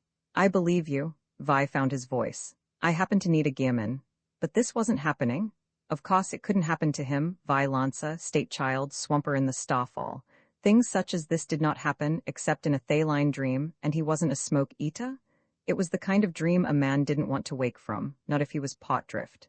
Would you be willing to sign on? Vi tried to clutch reality to himself, to remain level-headed. A gearman for an out-hunter? Why 5 men out of 6 would pay a large premium for a chance at such rating. The chill of doubt cut through the first hazy rosiness. A swamper from a pot-side dive simply did not become a gearman for a guild hunter. Again, it was as if the stranger read his thoughts. Look here, he spoke abruptly. I had a bad time myself, years ago. You resemble someone to whom I owe a debt. I can't repay him, but I can make the scales a little even this way. Make the scales even. Vi's fading hope brightened. Then the out-hunter was a follower of the Fata right. That would explain everything.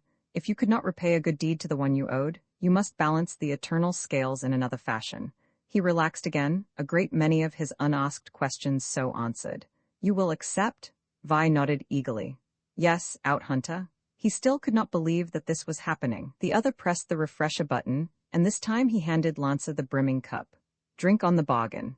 His words had the ring of command. Lancer drank, gulping down the contents of the cup, and suddenly was aware of being tired. He leaned back against the wall, his eyes closed. Hume took the cup from the lax fingers of the young man. So far, very good.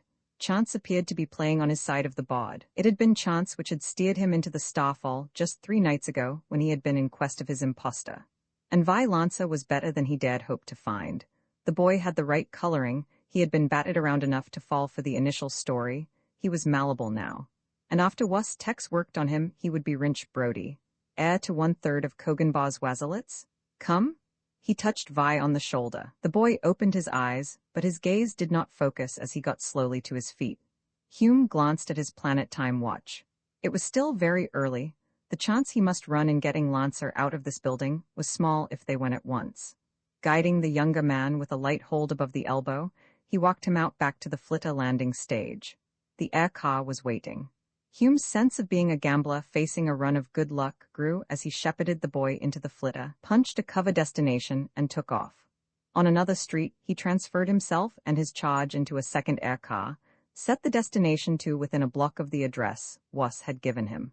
Not much later, he walked Vi into a small lobby with a discreet list of names posted in its rack. No occupations attached to those colored streamers, Hume noted. This meant either that their owners represented luxury trades, where a name signified the profession or service, or that they were covers, perhaps both. Was world fringed many different circles, intermingled with some quite surprising professions dedicated to the comfort, pleasure, or health of the idle rich, off-world nobility, and the criminal elite. Hume fingered the right call button, knowing that the thumb pattern he had left on Was' conference table would have already been relayed as his symbol of admission here. A flicker of light winked below the name, the wall to the right shimmered, and produced a doorway. Steering Vi to it, Hume nodded to the man waiting there. He was a flat-faced Euchorian of the servant caste, and now he reached out to draw Lancer over the threshold. I have him, gentle homo. His voice was as expressionless as his face. There was another shimmer, and the door disappeared. Hume brushed his hand down the outer side of his thigh, wiping flesh against the cost stuff of the crew uniform. He left the lobby frowning at his own thoughts. Stupid, a swamper from one of the worst rat holes in the pot. Like as not that youngster would have had his brains kicked out in a brawl, or been fried to a crisp when some drunk got wild with a blaster, before the year was out. He'd done him a real kindness, given him a chance at a future less than 1 man in a billion ever had the power to even dream about. Why, if Vi Lancer had known what was going to happen to him, he would have been so willing to volunteer that he would have dragged Hume here. There was no reason to have any regrets over the boy. He had never had it so good. Never. There was only one small period of risk for Vi to face. Those days he would have to spend alone on Jamala, between the time Was' organization would plant him there and the coming of Hume's party to discover him. Hume himself would tape every possible aid to cover that period. All the knowledge of a guild out-hunter, added to the information gathered by the survey, would be used to provide Wrinch Brody with the training necessary for wilderness survival. Hume was already listing the items to be included as he strode down the street, his tread once more assured. Roman 3 his head ached dully, of that he was conscious first. As he turned without opening his eyes, he felt the brush of softness against his cheek, and a pungent odor fill his nostrils. He opened his eyes, stared up past a rim of broken rock toward the cloudless, blue-green sky. A relay clicked into proper place deep in his mind. Of course, he had been trying to lure a Strongjaws out of its trap hole with hooked bait, then his foot had slipped. Wrinch Brody sat up, flexed his bare, thin arms, and moved his long legs experimentally. No broken bones, anyway. But still he frowned. Odd, that dream which jawed with the here and now. Crawling to the side of the creek, he dipped head and shoulders into the water, letting the chill of the stream flush away some of his waking bewilderment. He shook himself, making the drops fly from his uncovered torso and arms, and then discovered his hunting tackle. He stood for a moment fingering each piece of his scanty clothing, recalling every piece of labor or battle which had added pouch, belt, strip of fabric to his equipment. Yet there was still that odd sense of strangeness, as if none of this was really his. Rinch shook his head, wiped his wet face with his arm. It was all his, that was sure, every bit of it. He'd been lucky. The survival manual on the LB had furnished him with general directions, and this was a world which was not unfriendly, not if one was prepared for trouble. He climbed up and loosened the net, coiling its folds into one hand, taking the good spear in his other. A bush stirred ahead against the pull of the light breeze. Rinch froze, then the haft of his spear slid into a new hand grip. The coils of his net spun out. A snarl cut over the purr of water. The scarlet blot which sprang for his throat was met with the flail of the net. Rinch stabbed twice at the creature he had so swept off balance. A water cat, this year's cub. Dying, its claws, overlong in proportion to its paws, drew inch-deep furrows in the earth and gravel. Its eyes, almost the same shade as its long, burr-entangled body fur, glared up at him in deathly enmity. As Rinch watched, that feeling that he was studying something strange, utterly alien, came to him once again. Yet he had hunted water cats for many seasons. Fortunately, they were solitary, evil-tempered beasts that marked out a roaming territory to defend it from others of their kind, and not too many were to be encountered in cross-country travel. He stooped to pull his net from the now still paws. Some definite place he must reach. The compulsion to move on in that sudden flash shook him, raised the dull ache still troubling his temples into a punishing throb. Going down on his knees, Rinch once more turned to the stream water.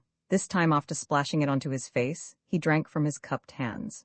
Rinch swayed, his wet hands over his eyes, digging fingertips into the skin of his forehead to ease that pain bursting in his skull. Sitting in a room, drinking from a cup, it was as if a shadow picture fitted over the reality of the stream, rocks and brush about him. He had sat in a room, had drank from a cup, that action had been important. A sharp, hot pain made him lose contact with that shadow. He looked down. From the gravel, from under rocks, gathered an army of blue-black, hard-shelled things, their clawed forelimbs extended, blue sense organs raised on fleshy stalks well above their heads, all turned towards the dead feline. Rinch slapped out vigorously, stumbled into the water, loosening the hold of two vicious scavengers on the torn skin of his ankle when he waded out knee-deep. Already, that black tongue of small bodies licked across the red-haired side of the hunter. Within minutes, the corpse would be only well-cleaned bones. Retrieving his spear and net, Rinch immersed both in the water to clean off attackers, and hurried on, splashing through the creek until he was well away from the vicinity of the kill. A little later, he flushed a four-footed creature from between two rocks and killed it with one blow from his spear haft. He skinned his kill, feeling the substance of the skin. Was it exceedingly rough hide, or rudimentary scales? And knew a return of that puzzlement. He thought painfully as he toasted the dry-looking, grayish meat on a sharpened stick, as if a part of him knew very well what manner of animal he had killed. And yet, far inside him, another person he could not understand stood aloof, watching in amazement. He was Rinch Brody, and he had been traveling on the Largo Drift with his mother. Memory presented him automatically with a picture of a thin woman with a narrow, rather unhappy face, a twist of elaborately dressed hair in which jeweled lights sparkled. There had been something bad. Memory was no longer exact but chaotic, and his head ached as he tried to recall that time with greater clarity. Afterwards, the LB and a man with him in it, Simmons Tate, an officer, badly hurt. He had died when the LB landed here. Rinch had a clear memory of himself piling rocks over Tate's twisted body. He had been alone then with only the survival manual and some of the LB supplies. The important thing was that he must never forget he was Rinch Brody. He licked grease from his fingers. The ache in his head made him drowsy. He curled up on a patch of sun-warmed sand and slept. Oh, did he? His eyes were open again. Now the sky above him was no longer a bowl of light, but rather a muted halo of evening. Rinch sat up, his heart pounding as if he had been racing to outdistance the rising wind now pushing against his half-naked body. What was he doing here? Where was he? Panic, carried through from that awakening, dried his mouth, roughened his skin, made wet the palms of the hands he dug into the sand on either side of him. Vaguely, a picture projected into his mind. He had sat in a room and watched a man come to him with a cup. Before that, he had been in a place of garish light and evil smells. But he was Rinch Brody. He had come here on an LB when he was a boy. He had buried the ship's officer under a pile of rocks, managed to survive by himself, because he had applied the aids in the boat to learn how. This morning he had been hunting a strong jaw, tempting it out of its hiding by a hook and line and a bait of fresh killed skipper. Wrench's hands went to his face. He crouched forward on his knees. That all was true. He could prove it. He would prove it. There was the Strongjaw's den back there, somewhere on the rise where he had left the snapped haft of the spear he had broken in his fall. If he could find the den, then he would be sure of the reality of everything else. He had only had a very real dream. That was it. Only, why did he continue to dream of that room, that man, and the cup, of the place of lights and smells, which he hated so much that the hate was a sour taste in his fright-dried mouth? None of it had ever been a part of Wrench Brody's world. Through the dusk he started back up the stream bed, towards the narrow little valley where he had wakened after that fall. Finally, finding shelter within the heart of a bush, he crouched low, listening to the noises of another world which awoke at night to take over the stage from the day dwellers. As he plodded back, he fought off panic, realizing that some of those noises he could identify with confidence, while others remained mysteries. He bit down hard on the knuckles of his clenched fist, attempting to bend that discovery into evidence. Why did he know at once that that thin, eerie wailing was the flock call of a leather-winged, feathered tree-dweller, and that a coughing grunt from downstream was just a noise? Wrench Brody, Lago Drift, Tate. He tasted the blood his teeth drew from his own skin as he recited that formula. Then he scrambled up. His feet tangled in the net, and he went down again, his head cracking on a protruding root. Nothing tangible reached him in that brush shelter. What did venture out of hiding to investigate was a substance none of his species could have named. It was neither body nor mind. Perhaps it was closest to alien emotion. Making contact stealthily, but with confidence, it explored after its own fashion. Then, puzzled, it withdrew to repot. And since that to which it reported was governed by a set pattern which had not been altered for eons, its only answer was a basic command reaffirmed. Again it made contact, strove to carry out that order fruitlessly. Where it should have found easy passage, a clear channel to carry influence to the sleeper's brain, it found a jumble of impressions, interwoven until they made a protective barrier. The invader strove to find some pattern, or meaning, withdrew baffled. But its invasion, as ghostly as that had been, loosened a knot here, cleared a passage there. Wrench awoke at dawn slowly, dazedly, sorting out sounds, smells, thoughts. There was a room, a man, trouble and fear, then there was he, Wrench Brody, who had lived in this wilderness on an unmapped frontier world for the passage of many seasons. That world was about him now. He could feel its winds, hear its sounds, taste, smell. It was not a dream. The other was the dream. It had to be. Prove it. Find the LB, retrace the trail of yesterday past the point of the fall which had started all this. Right there was the slope down which he must have tumbled. Above, he would find the den he had been exploring when the accident had occurred, only he did not find it. His mind had produced a detailed picture of that rounded depression, at the bottom of which the Strongjaw lurked. But when he reached the crown of the bluff, nowhere did he sight the mounded earth of the pit's rim. He searched carefully for a good length, both north and south. No den, no trace of one. Yet his memory told him that there had been one here yesterday. Had he fallen elsewhere and stumbled on, dazed, to fall a second time? Some disputant inside him said no to that. This was where he had regained consciousness yesterday, and there was no den. He faced away from the river, breathing fast. No den. Was there also no LB? If he had passed this way dazed from a former fall, surely he would have left some trace. There was a crushed, browned plant flattened by weight. He stooped to finger the wilted leaves. Something had come in this direction. He would backtrack. Wrench gave a hunter's attention to the ground. A half-hour later he found nothing but some odd, almost obliterated marks on grass too resilient to hold traces very long. And from them he could make nothing. He knew where he was, even if he did not know how he got here. The LB, if it did exist, was to the west. He had a vivid mental picture of the rocket shape, its once silvery sides dulled by exposure, canted crookedly amid trees. And he was going to find it? Beyond the edge of any conscious sense there was a new stir. He was contacted again, tested. A forest called delicately in its alien way. Wrench had a fleeting thought of trees, was not aware of more than a mild desire to see what lay in their shade. For the present his own problem held him.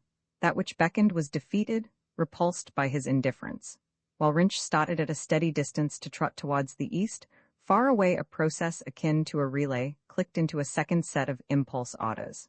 Well above the planet Hume spun a dial to bring in the image of the wide stretches of continents, the the small patches of seas. They would set down on the western land mass. Its climate, geographical features and surface provided the best site, and he had the very important coordinates for their camp already taped in the directo. That's Jumala. He did not glance around to see what effect that screen view had on the other 4 men in the control cabin of the safari ship. Just now he was striving to master his impatience. The slightest hint could give birth to a suspicion which would blast their whole scheme. Was might have had a hand in the selection of the 3 clients, but they would certainly be far from briefed on the truth of any discovery made on Jumala. They had to be for the safety of the whole enterprise.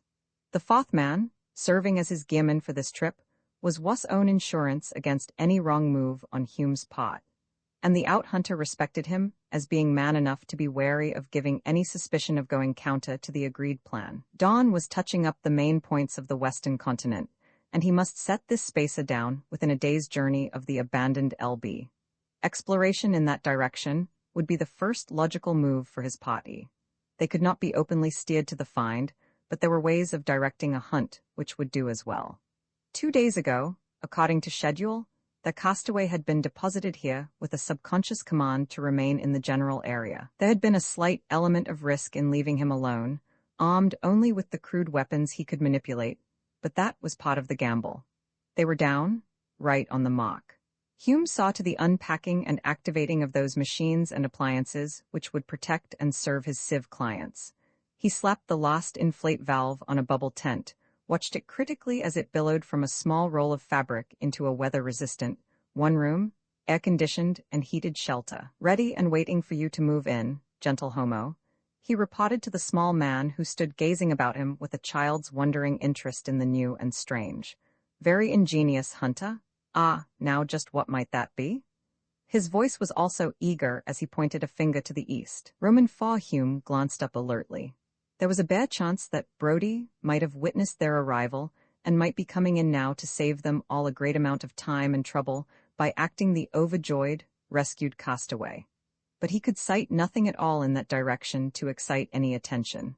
The distant mountains provided a stark, dark blue background. Up their foothills and lower slopes was a thick furring of trees with foliage of so deep a green as to register black from this distance. And on the level country was the lighter blue-green of the other variety of wood edging the open country about the river. In there rested the LB. "I don't see anything," he snapped, so sharply the little man stared at him in open surprise. Hume forced a quick smile. "Just what did you sight, gentle homo stans? There is no large game in the woodlands." This was not an animal, hunter, rather a flash of light just about there. Again he pointed.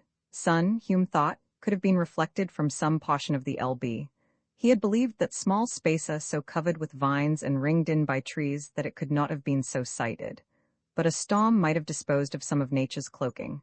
If so, Stan's interest must be fed, he would make an ideal discoverer. Odd. Hume produced his distance glasses. "Just where, gentle homo?" "There." Stans obligingly pointed a 3rd time. If there had been anything to see, it was gone now, but it did lie in the right direction. For a second or two, Hume was uneasy. Things seemed to be working too well. His cynical distrust was triggered by fitting so smoothly. "Might be the sun," he observed. "Reflected from some object, you mean, hunter? But the flash was very bright, and there could be no mirror surface in there. Surely there could not be?" Yes, things were moving too fast. Hume might be overly cautious, but he was determined that no hint of any pre-knowledge of the LB must ever come to these civs. When they would find the Lago Drift's lifeboat and locate Brody, there would be a legal snarl. The castaway's identity would be challenged by a half-dozen distant and unloving relatives, and there would be an intense inquiry. These civs must be the impartial witnesses. "No, I hardly believe in a mirror in an uninhabited forest, gentle homo," he chuckled. "But we are on a hunting planet, and not all its life forms have yet been classified. You are thinking of an intelligent native race, hunter?" Chambers, the most demanding of the civ party, strode up to join them. Hume shook his head. "No native intelligence on a hunting world, gentle homo. That is assured before the planet is listed for a safari. However, a bird or flying thing, perhaps with metallic plumage or scales to catch the sunlight, might under the right circumstances seem a flash of light. That has happened before." "It was very bright," Stans said doubtfully. "We might look over there later." "Nonsense." Chambers spoke briskly as one used to overriding the conflicting wishes in any company. I came here for a water cat, and a water cat I'm going to have. You don't find those in wooded areas. There will be a schedule, Hume announced. Each of you has signed up according to contract for a different trophy. You for a water cat, gentle homo. And you, gentle homo Stans, want to make trides of the pit dragons, while gentle homo Yactasy wishes to try electo fishing in the deep holes. To alternate days is the fair way. And who knows, each of you may discover your own choice near the other man's stakeout. You are quite right, Hunter, Stans nodded. And since my two colleagues have chosen to try for a water creature, perhaps we should start along the river. It was 2 days, then, before they could work their way into the woods. One part of Hume protested, the more cautious section of his mind was appeased. He saw, beyond the 3 clients now turning over and sorting space bags, Wussman glanced at the woods and then back to Stans. And, being acutely aware of all undercurrents here, Hume wondered what the small sieve had actually seen. The camp was complete, a cluster of 7 bubble tents not too far from the ship. At least this crowd did not appear to consider that the hunter was there to do all the serious moving and storing of supplies. All 3 of the clients pitched in to help, and Wussman went down to the river to return with half a dozen silver fins cleaned and threaded on a reed, ready to broil over the cook unit. A fire in the night was not needed except to afford the proper stage setting, but it was enjoyed. Hume leaned forward to feed the flames, and Stans pushed some lengths of driftwood closer. You have said, Hunter, that hunting worlds never contain intelligent native life. Unless the planet is minutely explored, how can your survey teams be sure of that fact? His voice bordered on the pedantic, but his interest was plain. By using the verifier, Hume sat cross-legged, his plaster hand resting on one knee. 50 years ago, we would have had to keep rather a lengthy watch to be sure of a free world. Now, we plant verifiers at suitable test points. Intelligence means mental activity of some sort, any of which would be recorded on the verifier. Amazing? Stans extended his plump hands to the flames in the immemorial gesture of a human attracted not only to the warmth of the burning wood, but to its promise of security against the forces of the dark. No matter how few, or how scattered your native thinkers may be, you record them without missing any? Hume shrugged. Maybe 1 or 2, he grinned, might get through such a screening, but we have yet to discover a planet with such a sparse native life as that at the level of intelligence. Yactasy juggled a cup in and out of the firelight. I agree, this is most interesting. He was a thin man, with scanty drab gray hair and dark skin, perhaps the result of the mingling of several human races. His eyes were slightly sunken, so that it was difficult in this light to read their expression. He was, Hume had already decided, a Class 1 brain and observant to a degree, which could either be a help or a menace. There have been no cases of failure? None reported. Hume returned. All his life he had relied on machines operating, of course, under the competent domination of men trained to use them properly. He understood the process of the verifier, had seen it at work. At the guild headquarters there were no records of its failure. He was willing to believe it was infallible. A race residing in the sea now, could you be sure your machine would discover its presence? Stans continued to question. Hume laughed. Not to be found on Jamala, you may be sure of that. The seas here are small and shallow. Such, not to be picked up by the verifier, would have to exist at great depths and never venture on land, so we need not fear any surprises here. The guild takes no chances. As it always continues to assure one, Yactasy replied, the hour grows late. I wish you rewarding dreams. He arose to go to his own bubble tent. Yes, indeed? Stans blinked at the fire and then scrambled up in turn. We hunt along the river then tomorrow? For what a cat, Hume agreed. Of the 3, he believed Chambers the most impatient. Might as well let him pot his trophy as soon as possible. The ex-pilot deduced there would be little cooperation in exploration from that client until he was satisfied in his own quest. Rovold, Wussman, lingered by the fire until the 3 sieves were safe in their bubbles. River range tomorrow? He asked. Yes, we can't rush the deal. Agreed. Rovold spoke with a curtness he did not use when the sieves were present. Only don't delay too long. Remember, our boy's roaming around out there. He might just be picked off by something before these stumble-footed sieves catch up with him. That's the chance we knew we'd have to take. We don't dare raise any suspicion. Yactasy, for one, is no fool, neither is Stans. Chambers just wants to get his water cat, but he could become nasty if anyone tried to steer him. Too long a wait might run us into trouble. Wuss doesn't like trouble. Hume spun around. In the half-light of the fire his features were set, his mouth grim. Neither do I, Rovold, neither do I, he said softly, but with an icy promise beneath the words. Rovold was not to be intimidated. He grinned. "Set your fins down, flyboy. You need wuss, and I'm here to hold his stakes for him.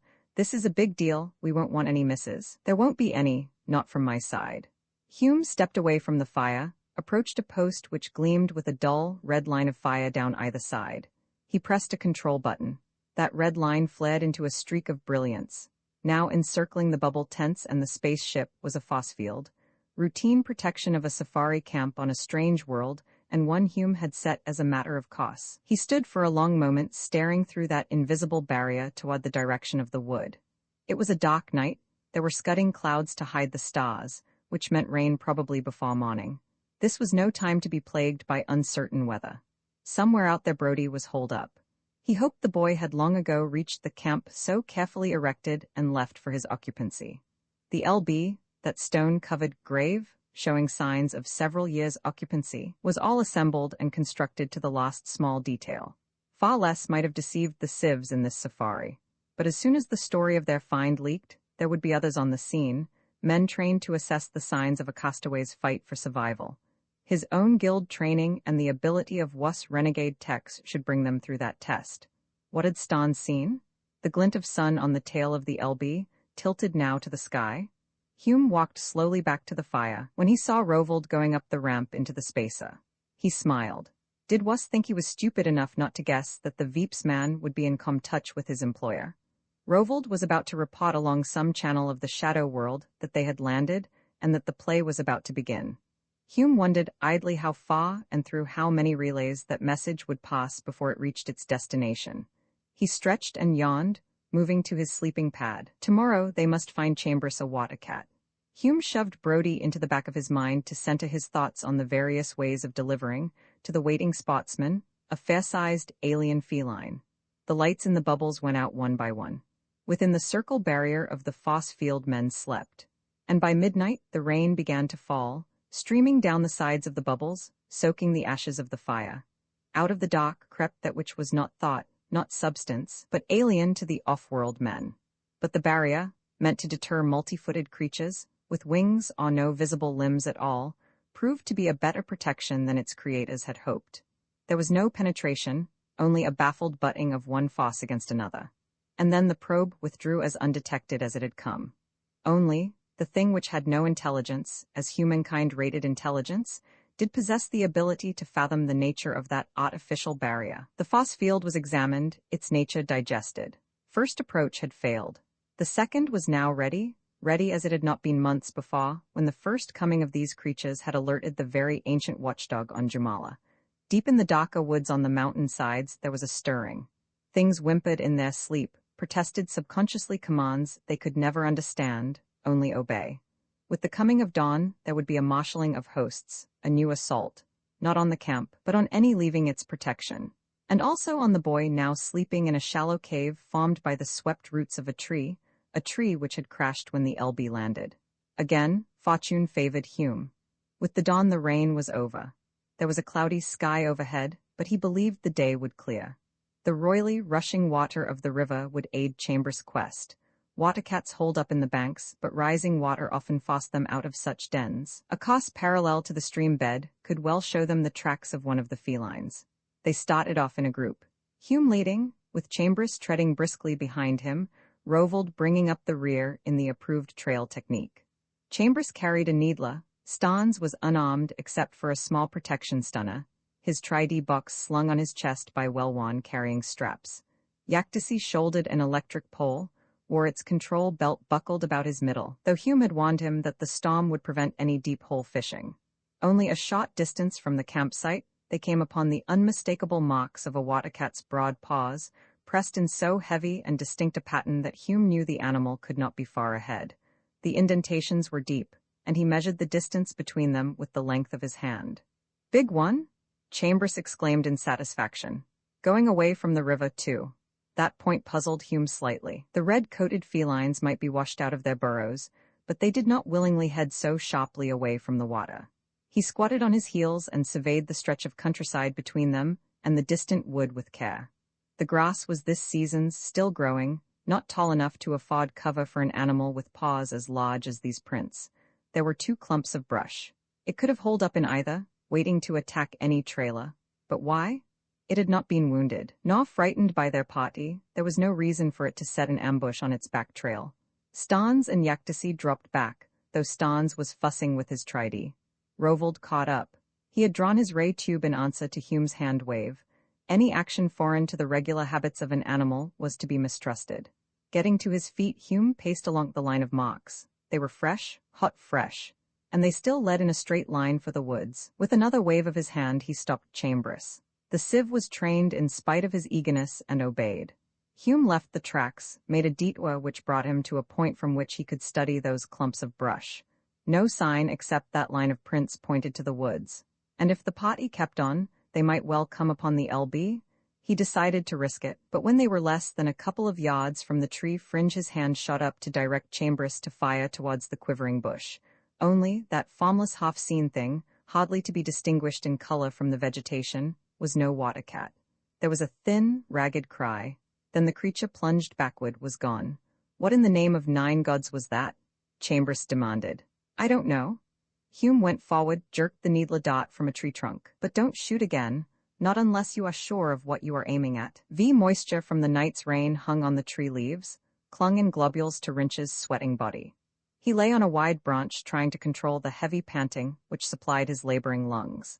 And he could still hear the echoes of the startled cries which had come from the men who had threaded through the woods to the up-pointed tail fins of the LB. Now he tried to reason why he had run. They were his own kind. They would take him out of the loneliness of a world heretofore empty of his species. But that tall man, the one who had led the party into the irregular clearing about the lifeboat, Wrench shivered, dug his nails into the wood on which he lay. At the sight of that man, dream and reality had crashed together, sending him into panic-stricken flight. That was the man from the room, the man with the cup. As his heart quieted, he began to think more coherently. First, he had not been able to find the Strongjaws' den. Then the marks on the ground at the point from which he had fallen and the LB were here, just as he remembered. But not far from the small ship he had discovered something more, a campsite with a shelter fashioned out of spalls and vines, containing possessions a castaway might have accumulated. That man would come, Wrench was sure of that, but he was too spent to struggle on. No, the answer to every part of the puzzle lay with that man. To go back to the ship clearing was to risk capture, but he had to know. Wrench looked with more attention at his present surroundings. Deep mold under the trees here would hold tracks. There might just be another way to move. He eyed the spread of limbs on a neighbor tree. His journey through those heights was awkward, and he sweated and cringed when he disturbed vocal treetop dwellers. He was also to discover that close to the site of the LB crash, others waited. He huddled against the bole of a tree when he made out the curve of a round bulk holding tight to the tree trunk aloft. Though it was balled in upon itself, he was sure the creature was fully as large as he, and the menacing claws suggested it was a formidable opponent. When it made no move to follow him, Wrench began to hope it had only been defending its own hiding place, for its present attitude suggested concealment. Still facing that featureless blob in the tree, the man retreated, alert for the first sign of advance on the part of the creature above. None came, and he dared to slip around the bole of the tree under which he stood, listening intently for any corresponding movement overhead. Now he was facing that survivor's camp. Another object crouched in the dock of the lean-to shelter, just as its fellow was on sentry duty in the tree. Only this one did not have the self-color of the foliage to disguise it. Fall-limbed, its long forearms curved about its bent knees, its general outline almost that of a human, if a human went clothed in a thick fuzz. The head hunched right against the shoulders as if the neck were very short, or totally lacking, was pear-shaped, with the longer end to the back, and the sense organs of eyes and nose squeezed together on the lower quarter of the rounded portion, with a line of wide mouth to split the blunt round of the muzzle. Dark pits for eyes showed no pupil, iris, or cornea. The nose was a black, perfectly rounded tube jutting an inch or so beyond the cheek surface. Grotesque, alien, and terrifying, it made no hostile move, and since it had not turned its head, he could not be sure it had even sighted him. But it knew he was there, he was certain of that. And was waiting for what? As the long seconds crawled by, Wrench began to believe that it was not waiting for him. Heartened, he pulled at the vine loop, climbed back into the tree. Minutes later, he discovered that there were more than 2 of the beasts waiting quietly about the camp, and that their sentry line ran between him and the clearing of the LB. He withdrew farther into the wood, intent upon finding a ditwa which would bring him out into the open lands. Now he wanted to join forces with his own kind, whether those men were potential enemies or not. As time passed, the beasts closed about the clearing of the camp. Afternoon was fading into evening when he reached a point several miles downstream near the river. Since he had come into the open, he had not sighted any of the watchers.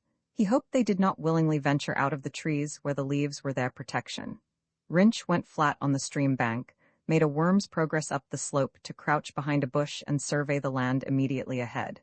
There stood an off-world spacer, fins down, nose skyward, and grouped not too far from its landing ramp, a collection of bubble tents.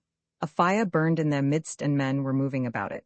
Now that he was free from the wood and its watches and had come so near to his goal, Rinch was curiously reluctant to do the sensible thing, to rise out of concealment and walk up to that fire, to claim rescue by his own kind. The man he sought stood by the fire, shrugging his arms into a webbing harness which brought a box against his chest. Having made that fast, he picked up a needler by its sling. By their gestures the others were arguing with him, but he shook his head, came on, to be a shadow stalking among other shadows. One of the men trailed him, but as they reached a post planted a little beyond the bubble tents he stopped, allowed the explorer to advance alone into the dark. Rinch went to cover under a bush. The man was heading to the stream bed. Had they somehow learned of his own presence nearby, were they out to find him? But the preparations the tall man had made seemed more suited to going on patrol. The watchers? Was the other out to spy on them? That idea made sense. And in the meantime, he would let the other past him, follow along behind until he was far enough from the camp so that his friends could not interfere. Then they would have a meeting. Rinch's fingers balled into fists. He would find out what was real, what was a dream in this crazy, mixed-up mind of his. That other would know, and would tell him the truth? Alert as he was, he lost sight of the stranger who melted into the dusky cover of the shadows. Then came a quiet ripple of water close to his own hiding place. The man from the Spacer camp was using the stream as his road. In spite of his caution, Rinch was close to betrayal as he edged around a clump of vegetation growing half in, half out of the stream. Only a timely rustle told him that the other had sat down on a drift log. Waiting for him? Rinch froze, so startled that he could not think clearly for a second. Then he noted that the outline of the other's body was visible, growing brighter by the moment. Minute particles of pale greenish radiance were gathering about the other. The dark shadow of an arm flapped, the radiance swirled, broke again into pinpoint sparks. Rinch glanced down at his own body. The same sparks were drifting in about him, edging his arms, thighs, chest. He pushed back into the bushes while the sparks still flitted, but they no longer gathered in strength enough to light his presence. Now he could see they drifted about the vegetation, about the log where the man sat, about rocks and reeds. Only they were thicker about the stranger, as if his body were a magnet. He continued to keep them whirling by means of waving hand and arm, but there was enough light to show Rinch the fingers of his other hand, busy on the front panel of the box he wore. That fingering stopped, then Rinch's head came up as he heard a very faint sound. Not a beast's cry, or was it? Again those fingers moved on the panel. Was the other sending a message by that means? Rinch watched him check the webbing, count the equipment at his belt, settle the needler in the crook of his arm. Then the stranger left the stream, headed towards the woods. Rinch jumped to his feet, a cry of warning shaping, but not to be uttered. He padded after the other. There was plenty of time to stop the man before he reached the danger which might lurk under the trees. However, the other was as wary of that dark as if he suspected what might lie in wait there. He angled along northward, avoiding clumps of scattered brush, keeping in the open where Rinch dared not tail him too closely. Their course, parallel to the woods, brought them at last to a second stream, the size of a river, into which the first creek emptied. Here the other settled down between two rocks with every indication of remaining there for a period. Thankfully, Rinch found his own lurking place from which he could keep the other in sight. The light points gathered, hung in a small luminous cloud over the rocks. But Rinch had prudently withdrawn under a bush, and the scent of its aromatic leaves must have discouraged the sparks, for no such crown came to his sentry post. Drugged with fatigue, the younger man slept, awaking to full day, a fog of bewilderment and disorientation. To open his eyes to this blue-green pocket instead of to far dirty walls was wrong. Remembering, he started up and slunk down the slope, angry at his failure. He found the other's track, not turning back as he had half feared, cleanly printed on level spots of wet earth. Eastward now. What was the purpose of the other's expedition? Was he going to use the open cut through which the river ran as a way of penetrating the wooded country? Now, Rinch considered the problem from his own angle. The man from the spacer had made no effort to conceal his trail. In fact, it would almost seem that he had deliberately gone out of his way to leave boot prints on favorable stretches of ground. Did he guess that Rinch lurked behind, was now leading him on for some purpose of his own? Or were those traces left to guide another party from the camp? To advance openly up the stream bed was to invite discovery. Rinch surveyed the nearer bank.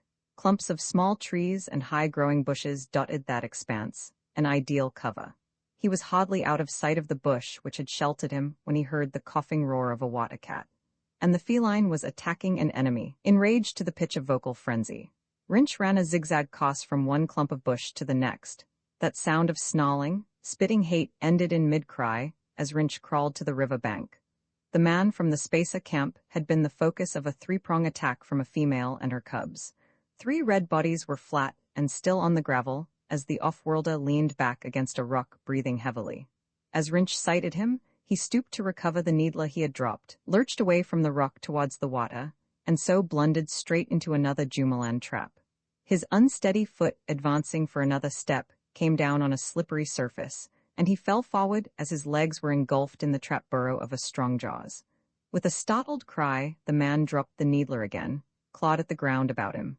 Already he was buried to his knees, then his mid-thighs, in the artificial quicksand. But he had not lost his head and was jerking from side to side in an effort to pull free. Rinch got to his feet, walked with slow deliberation down to the river's brink. The trapped prisoner had shied halfway around, stretching out his arms to find a firmer grip on some rock ledge, and heavy enough to anchor him. After his first startled cry, he had made no sound, but now, as he sighted Rinch, his eyes widened and his lips parted. The box on his chest caught on a stone he had dragged to him in a desperate try for support. There was a spitting of sparks, and the stranger worked frantically at the buckle of the webbing harness to loosen it and toss the whole thing from him. The box struck one of the dead water cats, flashed as fur and flesh were singed. Rinch watched dispassionately before he caught the needler, jerking it away from the prisoner. The man eyed him steadily, and his expression did not alter even when Rinch swung the off-world weapon to center its sights on the late owner. Suppose? Rinch's voice was rusty-sounding in his own ears. We talk now. The man nodded. As you wish, Brody. Vi, Brody?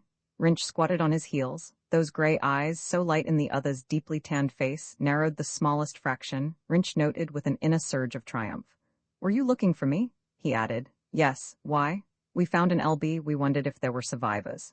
Slowly, Rinch shook his head. No, you knew I was here because you brought me? He fashioned his suspicions into one quick thrust. This time there was not the slightest hint of self-betrayal from the other. You see, Rinch leaned forward, but still well out of reach from the captive. I remember. Now there was a faint flicker of answer in the man's eyes. He asked quietly, What did you remember, Brody? Enough to know that I am not Brody, that I did not get here on the LB, did not build that camp. He ran one hand over the stock of the needler.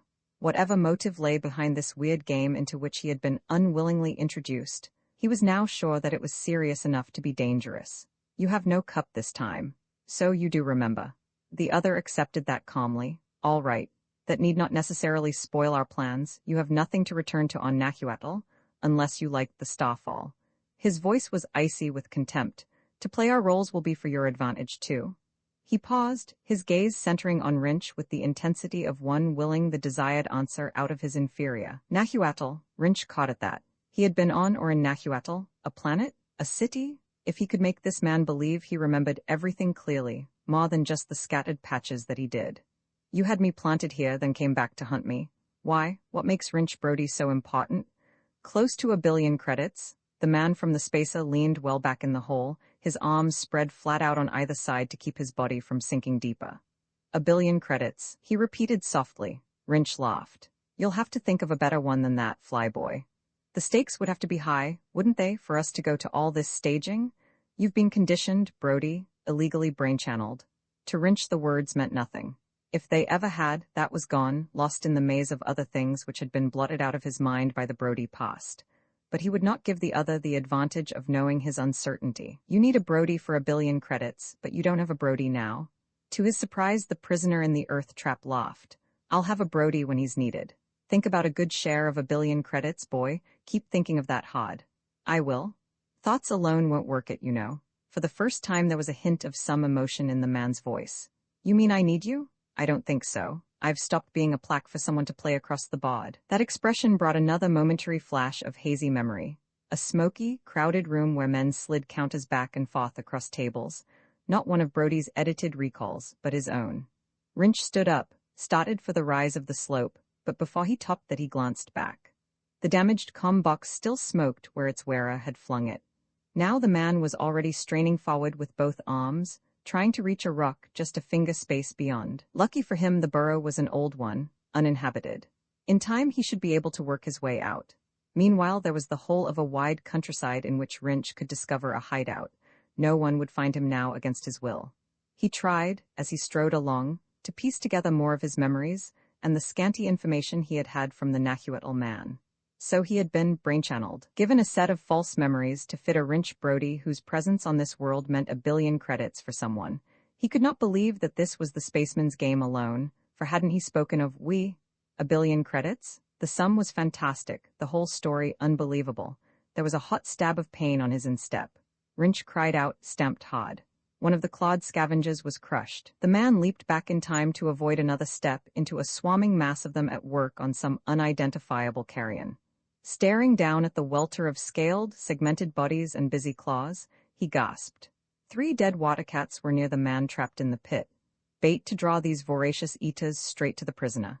Wrench's empty stomach heaved. He swung around, ran across the grassy verge of the upper bank, hoping he was not too late. As he half fell, half slid down to the water, he saw that the man had managed to hook the webbing of the smoldering box to him, was casting it out and dragging it back patiently, aiming at the nearest rock of size, fruitlessly attempting to hitch its straps over the round of stone. Wrench dashed on, caught at that loop of webbing, and dug his heels into the loose gravel as he began a steady pull. With his aid the other crawled out, lay panting. Wrench grabbed the man's shoulder, jerked him away from the body of the female water cat. He was sure he had seen a telltale scurrying around the smaller of the dead cubs. The man straightened, glanced toward Wrench who was backing off, the needler up and ready between them. My turn to ask why? Then his gaze followed Wrench's. The smallest cub twitched from side to side, not with any faint trace of life, but under the attack of the scavengers. Moss scuttled towards the second cub. Thanks. The stranger was on his feet. My name is Roshume. I don't think I told you that when we last met. This doesn't make any difference. I'm not your man, not Brody. Hume shrugged. You think about it, Brody. Think about it with care. Come back to camp with me and... No, Wrench interrupted. You go your way, I go mine from here on. Again the other laughed. Not so simple as all that, boy. We've started something which can't just be turned off as easily as you snap down a switch. He took a step or two in Wrench's direction. The younger man brought up the needler. Stay right where you are. Your game, Hume? All right, you play it, but not with me. And what are you going to do? Take to the woods. What I do is my business, Hume. No, my business too, very much so. I'm giving you a warning, boy, in return for your help here. He nodded at the pit. There's something in that woods, something which didn't show up when the guild had their survey exploration here. The Watchers. Wrench retreated step by step, keeping the needler ready. I saw them. You've seen them? Hume was eager. What do they look like? In spite of his desire to be rid of Hume, Wrench found himself answering that in detail, discovering that on demand he could recall minutely the description of the animal hiding in the tree, the one who had waited in the shelter, and those he had glimpsed drawing in about the LB clearing. No intelligence. Hume turned his head to survey the distant wood. The verifier reported no intelligence. These Watchers, you don't know them? No, nor do I like what you've seen of them, Brody. So I'm willing to call a truce. The guild believed Jumala an open planet, our records accredited it so. If that is not true, we may be in for bad trouble. As an out-hunter, I am responsible for the safety of 3 civs back there in the safari camp. Hume made sense, much as Wrench disliked admitting it, and the hunter must have read something of his agreement in his face, for now he nodded and added briskly. Best place now is the safari camp. We'll head back at once. Only time had run out. A noise sounded with a metallic ring. Wrench whirled, needler cocked. A glittering ball about the size of his fist rolled away from contact with a boulder, came to rest in the deep depression of one of Hume's boot tracks. Then another flash through the air, a clatter as a second ball spun across a patch of gravel. The balls seemed to appear out of the air. Displaying rainbow glints, they rolled in a semicircle about the two men. Wrench stooped, then Hume's fingers latched about his wrist, dragging his hand away from the globe. It was only then that he realized that sharp action had detached his attention from that ball he had wanted to take up. "Don't touch," Hume barked. "And don't look at that too closely. Come along." He pulled Wrench forward through the yet unclosed arc of the globe's circle. Hume deetward around the feasting scavengers and brought Wrench with him at a trot. They could hear behind them the plop and tinkle of more globes. Glancing back, Wrench saw one fall close to the bodies of the water cats. "Wait a minute." He pulled back against Hume's hold. Here was a chance to see what effect that crystal had on the clawed carrion eater.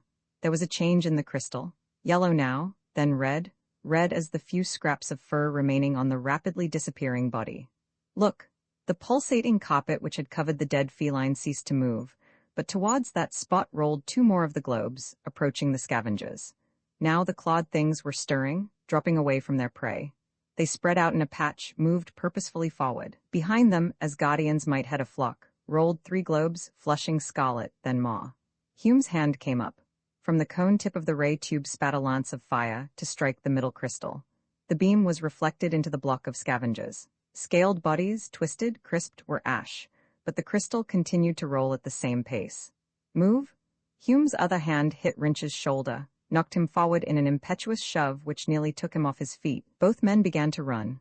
What are those things?" Wrench appealed between panting breaths. "I don't know, and I don't like their looks. They're between us and the safari camp if we keep to the river, between us and the river now."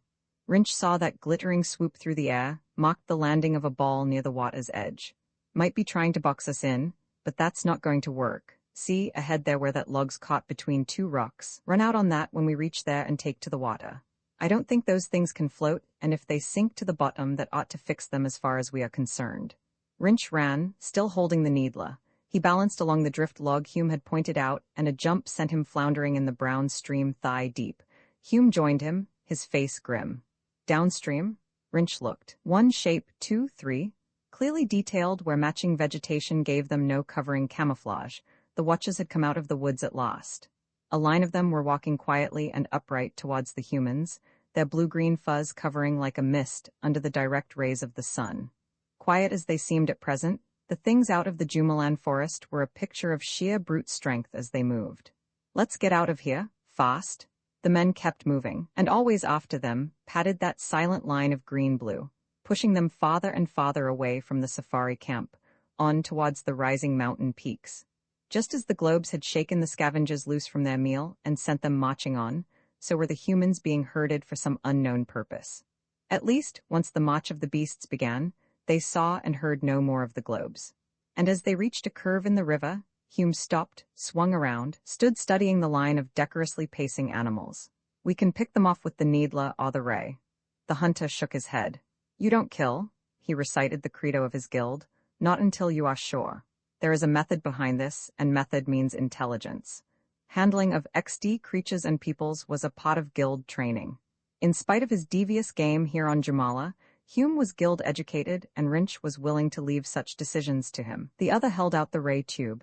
"Take this, cover me, but don't use it until I say so. Understand?" He waited only for Wrench's nod before he started, at a deliberate pace which matched that of the beasts, back through the river shallows to meet them. But that advancing line halted, stood waiting in silence. Hume's hands went up, palm out. He spoke slowly in basic XD clicks. "Friend." This was all Wrench could make out of that sing-song of syllables Wrench knew to be a contact pattern. The dark eye pits continued to stare. A light breeze ruffled the fuzz covering of wide shoulders, long muscular arms. Not a head moved, not one of those heavy, rounded jaws open to emit any answering sound. Hume halted. The silence was threatening. A portending atmosphere spread from the alien things as might a tangible wave. For perhaps 2 breaths they stood so, man facing alien. Then Hume turned, walked back, his face set. Wrench offered him the ray tube. "Fight our way out." "Too late, look." Moving lines of blue-green coming down to the river, not 5 or 6 now, a dozen 20. There was a small trickle of moisture down the side of the hunter's brown face. "We're penned except straight ahead." "But we're going to fight?" Wrench protested. "No, move on." Romans 7, it was some time before Hume found what he wanted. An islet in midstream lacking any growth and rising to a rough pinnacle. The sides were seamed with crevices and caves, which promised protection for one's back in any desperate struggle. And they had discovered it none too soon, for the late afternoon shadows were lengthening. There had been no attack, just the trailing to herd the men to the northeast. And Rinch had lost the first tight pinch of panic, though he knew the folly of underestimating the unknown. They climbed with unspoken consent, going clear to the top, where they huddled together on a 4-foot tableland. Hume unhooked his distance lenses, but it was toward the rises of the mountains that he aimed them, not along the back trail. Rinch wriggled about, studied the river and its banks. The beasts there were quiet, blue-green lumps standing down on the river bank or squatting in the grass. Nothing. Hume lowered the lenses, held them before his broad chest as he still watched the peaks. What did you expect? Rinch snapped. He was hungry, but not hungry enough to abandon the islet. Hume laughed shortly. I don't know, only I'm sure they are heading us in that direction. Look here, Rinch rounded on him. You know this planet, you've been here before. I was one of the survey team that approved it for the guild. Then you must have combed it pretty thoroughly. How is it that you didn't know about them? He gestured to their pursuers. That is what I would like to ask a few assorted experts right about now, Hume returned. The verifiers registered no intelligent native life here. No native life. Rinch chewed that over, came up with the obvious explanation. All right, so then maybe our blue-backed friends are impotted. Suppose someone's running a private business of his own here and wants to get rid of visitors? Hume looked thoughtful. No, he did not enlarge upon his negative. Sitting down, he pulled a cylinder container from a belt loop and shook out 4 tablets, handing 2 to Rinch, mouthing the others. Vita blocks, good for 24 hours sustenance. The iron rations depended upon by all exploring services did not have the satisfying taste of real food. However, Rinch swallowed them dutifully before he descended with Hume to river level. The hunter splashed water from the stream into a depression in the rock and dropped a pinch of clarifying powder into it. With the dock, he announced, we might be able to get through their lines. You believe that? Hume laughed. No, but one doesn't overlook the factor of sheer luck. Also, I don't care to finish up at the place they may have chosen for us. He tilted his chin to study the sky. We'll take watches and rest in turn. No use trying anything until it is dark, unless they start to move in. You take the first one. As Rinch nodded, Hume edged back into a crevice as a shelled creature withdrawing to natural protection, going to sleep as easily as if he could control that state by will. Rinch, watching him curiously for a second or two, before climbing up to a position from which he judged he could see all sides of their refuge, determined not to be surprised.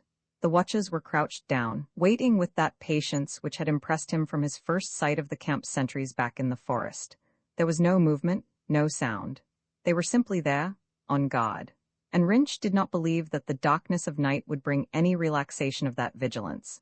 He leaned back, feeling the grit of the rocky surface against his bare back and shoulders. Under his hand was the most efficient and formidable weapon known to the frontier worlds. From this post he could keep the enemy under surveillance and think. Hume had had him planted here, in the first place, provided with the memory of Rinch Brody. The reward for him was to be 1 billion credits. Too much staff work had gone into his conditioning for just a small stake. So Rinch Brody was on Jamala, and Hume had come with witnesses to find him. Another part of his mind stood aloof now, applauding the clearness of his reasoning. Rinch Brody was to be discovered a castaway on Jamala. Only, matters had not worked out according to Hume's plan. In the first place, he was certain he had not been intended to know that he was not Rinch Brody. For a fleeting second, he wondered why that conditioning had not completely worked, then went back to the problem of his relationship with Hume. No, the out-hunter had expected a castaway, who would be just what he oughted. Then this affair of the watches. Creatures the guild men had not found here a few months ago. Rinch felt a small cold chill along his spine. Hume's game was one thing, something he could understand, but the silent beasts were another, and somehow far more disturbing threat. Rinch edged forward, watching the mist on the water, his brain striving to solve this other puzzle, as neatly as he thought he had discovered the reason for his scrambled memories and his being on Jamala. The mist was an added danger. Thick enough and those watches could move in under its curtain. A Nadla was efficient, yes, but it could wipe out only an enemy at which it was aimed. Blind cross sweeping with its dots would only exhaust the clip without results, save by lucky chance.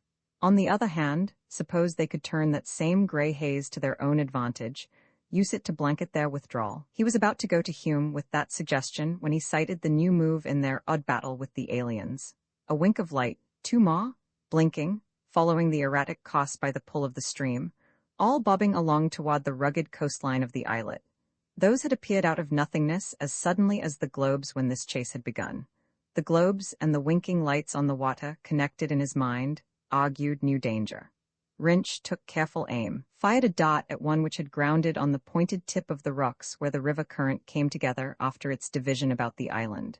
For the first time, Wrench realized those things below were moving against the current. They had come upstream as if propelled. He had fired and the light was still there, two more coming in behind it, so that now there was an irregular cluster of them. And there was activity on the water-washed rocks before them. Just as the scavengers had moved ahead of the globes on land, so now aquatic creatures had come out of the river, were flopping higher on the islet. And those lights were changing color, from white to reddish-yellow. Wrench scrabbled with one hand in a rock crevice, found a stone he had noted earlier. He hurled that at the cluster of lights. There was a puff of brilliant red. One was gone. Something flopping on the rocks gave a mewling cry and somersaulted back into the water. Then a finger of mist drew between Wrench and the lights, which were now only faint, glowing patches. He swung down from his perch, shook Hume awake. The out-hunter made that instant return to full consciousness, which was another defense for the men who live long on the rim of wild worlds. What? Wrench pulled him forward. The mist had thickened, but there were more of those ominous lights at water level, spreading down both sides of the point, forming a wall. Dark forms moved out of the water ahead of them, flopping on the rocks, pressing higher, towards the ledge where the men stood. Those globes, I think they're moving in the river now. Wrench found another stone, took careful aim, and smashed a second one. The needler has no effect on them, he reported. Stones do, but I don't know why. They searched about them in the crevices for more ammunition, laying up a line of fist-sized rocks while the lights gathered in, spreading farther and farther down the shores of the islet. Hume cried out suddenly and aimed his ray tube below. The lance of its blast cut the dark as might a bolt of lightning. With a shrill squeal, a blot shadow detached from the slope immediately below them. A vile, musky scent, now mingled with the stench of burning flesh, set them coughing. What a spider? Hume identified. If they are driving those out and up at. He fumbled at his equipment belt and then tossed an object downward to disintegrate in a shower of fiery sparks. Wherever those sparks touched rock or ground, they flared up in tall, thin columns of fire, lighting up the nightmare on the rocks and up the ledges. Wrench fired the needler. Hume's ray tube flashed and flashed again. Things squealed, or grunted, or died silently, while clawing to reach the upper ledges. He could not be sure of the nature of some of those things. One, armed and clawed as the scavengers, was nearly as large as a water cat, and a furry, man-legged creature with a double-jawed head bore also a ring of phosphorescent eyes set in a complete circle about its skull. They were alien life routed out of the water. The lights smashed the lights? Hume awed. Wrench understood. The lights had driven these attackers out of the river.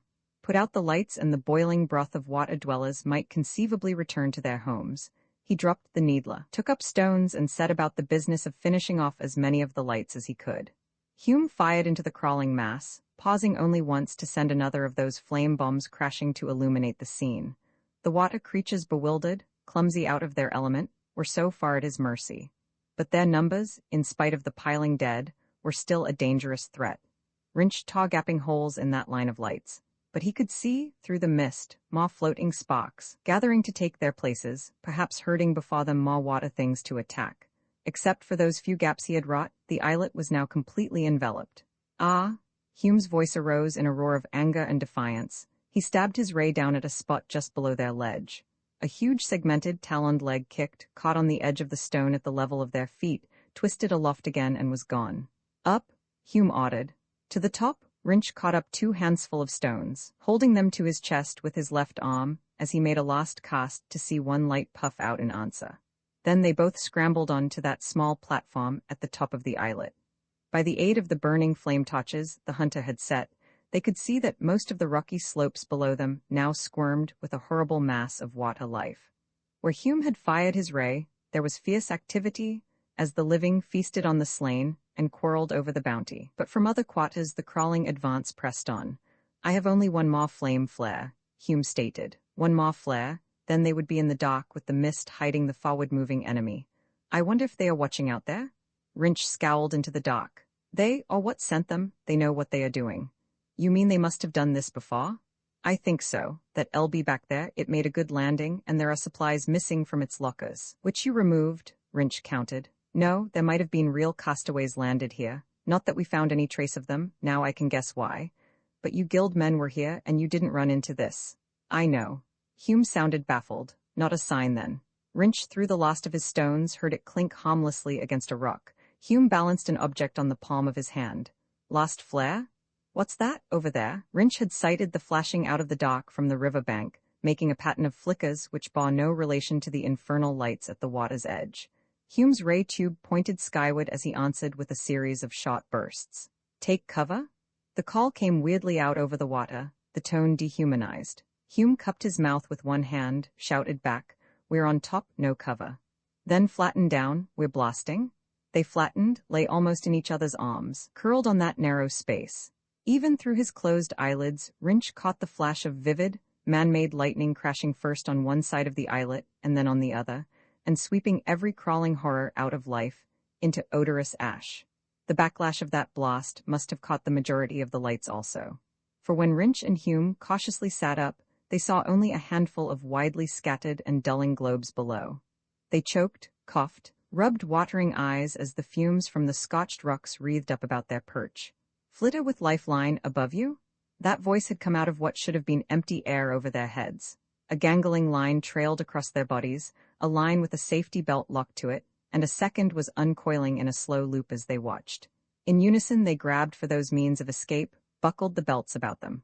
"Haul away," Hume called. The lines tightened, their bodies swung up clear of the blasted river island, as their unseen transport headed for the eastern shore. Roman 8, a subdued but steady light all around him issued from stark gray walls. He lay on his back in an empty cell room. And he'd better be on the move before Dafu comes to enforce a rising order with a powerful kick, or one of these backhanded blows, which the Salakian used to reduce most humans to helpless obedience. Vi blinked again. But this wasn't his cubby hole at the starfall. His nose as well as his eyes told him that. There was no hint of uncleanliness or corruption here. He sat up stiffly, looked down at his own body in dull wonder. The only covering on his bare, brown self was a wide, scaled belt and a loin cloth. Clumsy sandals shod his feet, and his legs, up to thigh level, were striped with healing scratches and blotched with bruises. Painfully, with mental processes as stiff as his arms and his legs, he tried to think back. Sluggishly, memory associated one picture with another. Last night, or yesterday, Rinch Brody had been locked in here. And here was one of the storage compartments of a spacer belonging to a man named Wuss. It had been Wuss' pilot in the flitter, which snaked them from the river islet where the monsters had besieged them. This was a concealed, fortified camp, Wuss' hideout. And he was a prisoner with a very uncertain future, depending upon the will of the Veep and a man named Hume. Hume, the out-hunter, had shown no surprise when Wuss stood up in the lamplight to greet the rescued. "I see you have been hunting." His eyes had moved from Hume to Rinch and back again. "Yes, but that does not matter," the hunter had returned impatiently. "No, then what does? This is not a free world. I have to report that, get my civs off planet before something happens to them. I thought all safari worlds were certified as free," Wuss countered. "This one isn't. I don't know how or why, but that fact has to be reported and the civs lifted. Not so fast." Wuss' voice had been quiet, almost gentle. "Such a report would interest the patrol, would it not?" "Of course," Hume began and then stopped abruptly. Wuss smiled. "You see complications already. I do not wish to explain anything to the patrol. Nor do you either, my young friend, not when you stop to think about what might result from such explanations. There wouldn't have been any trouble if you'd kept away from Jamala." Hume's control had returned. Both voice and manner were under tight rein. "Weren't Rovold's reports explicit enough to satisfy you?" "I have risked a great deal on this project," Wuss replied. "Also, it is well from time to time for a Veep to check upon his field operatives. Men do not grow careless when personal supervision is ever in mind.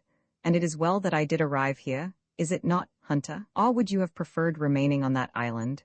Whether any of our project may be salvaged is a point we must consider, but for the moment we make no moves. No, Hume, your civs will have to take their chances for a time." "And if there is trouble?" Hume challenged him. "A report of an alien attack will bring in the patrol quickly enough." "You forget, Rovold," Wuss corrected. "The chance that one of your civs can activate and transmit from the spacer is remote, and Rovold will see that it is impossible. You have picked up Brody, I see." "Yes," No. What had possessed him at that moment to contradict? He had realized the folly of his outburst the moment Was had looked at him. This becomes more interesting, the Veep had remarked with that deceptive gentleness. You are Wrench Brody, cast away from the Lago Drift, are you not? I trust that Outhunter Hume has made plain to you our concern with your welfare, gentle Homo Brody. I'm not Brody. Having taken the leap into the dangerous truth, he was stubborn enough to continue swimming. I find this enlightening indeed. If you are not Brody, then who are you? That had been it. At that moment he couldn't have told Was who he was, explained that his patchwork of memories had gaping holes. And you, Outhunter, Was' reptilian regard had moved again to Hume. Perhaps you have an adequate explanation for this discovery. None of his doing, he burst out. I remembered. Some inexplicable emotion made Wrench defend Hume then. Hume laughed, and there was a reckless edge to that sound. Yes, Was, your texts are not as good as they pretend to be. He didn't follow the pattern of action they set for him. A pity, but there are always errors when one deals with the human factor. Peak? One of the other three men moved towards them. You will escort this young man to the spacer, see him safely stowed for the present. Yes, a pity. Now we must see just how much can be salvaged. Then Vi had been brought into the shop, supplied with a ration container, and left to himself within this bare-walled cabin to meditate upon the folly of talking too freely. Why had he been so utterly stupid? Veeps of Was caliber did not swim through the murky channels of the starfall, but their general breed had smaller, but just as vicious representatives there, and he knew the man for what he was, ruthless, powerful, and thorough. A sound, slight but easily heard in the silent vacuum of the storage cabin, alerted him. The crack of the sliding panel door opened and Vi crouched, his hand cupping the only possible weapon, the ration container. Hume edged through, shut the door behind him. He stood there, his head turned so his ear rested against the wall. Obviously he was listening. You brain-smoothed idiot? The hunter's voice was a thread of whisper. Why couldn't you have kept that swinging jaw of yours closed last night? Now listen and listen good. This is a slim try, but it's one we have to take. We? Vi was startled into asking. Yes, we. By rights I ought to leave you right here to do the rest of your big, brave speech-making for Was' benefit. If I didn't need you, that's just what I would do, if it weren't for those sieves. His head snapped back, cheek to panel. He was listening again. After a long moment his whisper came once more. I don't have time to repeat this. In about 5 minutes Peke'll be here with rations. I'll leave this door unlatched. There's another storage cabin across the corridor. See if you can hide there, then trick him into getting in here and lock him in. Got it? Vi nodded. Then make for the exit pot, here. He snapped a packet loose from his belt. This is a flare pack. You saw how they worked on the island. When you get on the ramp beyond the atom lamp, throw this. It should hit the camp phos barrier, and the result ought to hold their attention. Then you head for the flitter, understand? Yes. The flitter, yes, that was the perfect escape. With a camp phos barrier on, any fugitive could only break out by going straight up. Hume gazed at him soberly, listened once more, and then went. Vi counted a slow 5 before he followed. The cabin across the corridor was open, just as Hume had promised. He slipped inside, waited. Peke was coming now, the metallic plates on his space boots clicking in regular pattern of sound. He earned another ration container and crooked it in his arm as he snapped up the lock bar on the other cabin. There was an exclamation of surprise. Vi went into action. His hand, backed by all the strength of his thrusting arm, thumped between Peke's shoulders, sending him staggering into the prison compartment. Before the other could recover either his balance or his wits, Vi had the panel shut, the bar locked into place. He ran down the corridor to the well ladder, swung down its rungs with an agility born of necessity. Then he was in the airlock getting his bearings. The flitter stood to his left, the flashing atom lamp, where the men were gathered, to his right. Vi stepped out on the ramp. He wiped his sweating hand across his thigh. There had to be no failures in the tossing of the flare pack. Choosing a spot, not directly in line with the lamp but near enough to dazzle the men, he hurled it with all the force he could muster. Then he was running down the ramp, forward to the area of the ship. There was a flash, shouting. Vi curbed the impulse to look back, dotted for the flitter. He jerked open the cabin compartment, scrambled into the cramped space behind the pilot's seat, leaving that free for Hume's quick entrance. More shouting. Now he saw the lines of fire wavering from earth to sky along the barrier. A black shape put on a burst of speed, was silhouetted against that flaming wall, then passed the spacer, grabbed at the open cockpit, and slid in behind the controls. Hume pulled the levers with flying fingers. They arose vertically at a pace which practically slapped Vi's stomach up into the lower regions of his throat. The searing line of at least one blaster reached after them. Too slowly, too low. He heard Hume grunt and they again leaped higher. Then the hunter spoke. Half an hour at the most? The safari camp? Yes, they no longer climbed. The flitter was boring forwards on a projectile flight into the dark of the night. What are those? Vi suddenly leaned forward. Had some of the stars across the space void broken free from their fixed orbits? Flecks of light, moving in an arc, headed towards the speeding flitter. Hume hit a button. Again they arose in a violent leap above those wandering lights. But ahead on this new level, more such dots flocked, moving fast to close in on the flyer. A straight ram course, Hume muttered, more to himself than Vi. Again the flyer drove forward in a rising thrust of speed. Then the smooth purr of the propulsion unit faltered, broke into protesting coughs. Hume worked over the controls, beads of sweat showing on his forehead and cheek in the gleam of the cabin light. Deading out. He brought the flitter around in a wide circle, the purr smoothed out once more in a steady, reassuring beat. Outrun them? But Vi feared they were back again on the losing side of a struggle with the unknown alien power. As they had been herded along the river, so now they were being pushed across the sky, towards the mountains. The enemy had followed them aloft. Some core of stubborn will in Hume would not yet allow him to admit that. Time and time again he climbed higher. Always to meet climbing, twisting, spurting lines of lights which reacted on the engine of the flitter and threatened it with complete failure. Where they were now in relation to Was Camp or that of the safari, Vi had no idea, and he guessed that Hume could not be too certain. Hume switched on the flitter's comm unit, tried a channel search until he picked up a click of signal. The automatic reply of the safari camp. His fingertip beat out in return the danger warning, then the series of code sounds to give an edited version of what must be guarded against.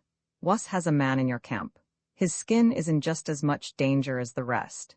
He may not relay it to the patrol, but he'll keep the Foss barrier up and the sieves inside. Anything else would be malicious neglect, and a murder charge when the guild check tape goes in. This call is on the spacer tape now and will be a part of that. He can't possibly alter such a report and he knows it. This is the best we can do now. We're close to the mountains, aren't we? Do you know much about this part of the country? Vi persisted. Hume's knowledge might be their only hope. Flew over the range twice, nothing to see, but there has to be something there. If there is, it didn't show up during our survey. Hume's voice was dull with fatigue. You're a guild man. You've dealt with alien life forms before. The guild doesn't deal with intelligent aliens. That's XD patrol business. We don't land on any planet with unknown intelligent life forms. Why should we cause trouble? Couldn't run a safari in under those conditions. XD certified Jamalar as a wild world. Our survey confirmed that.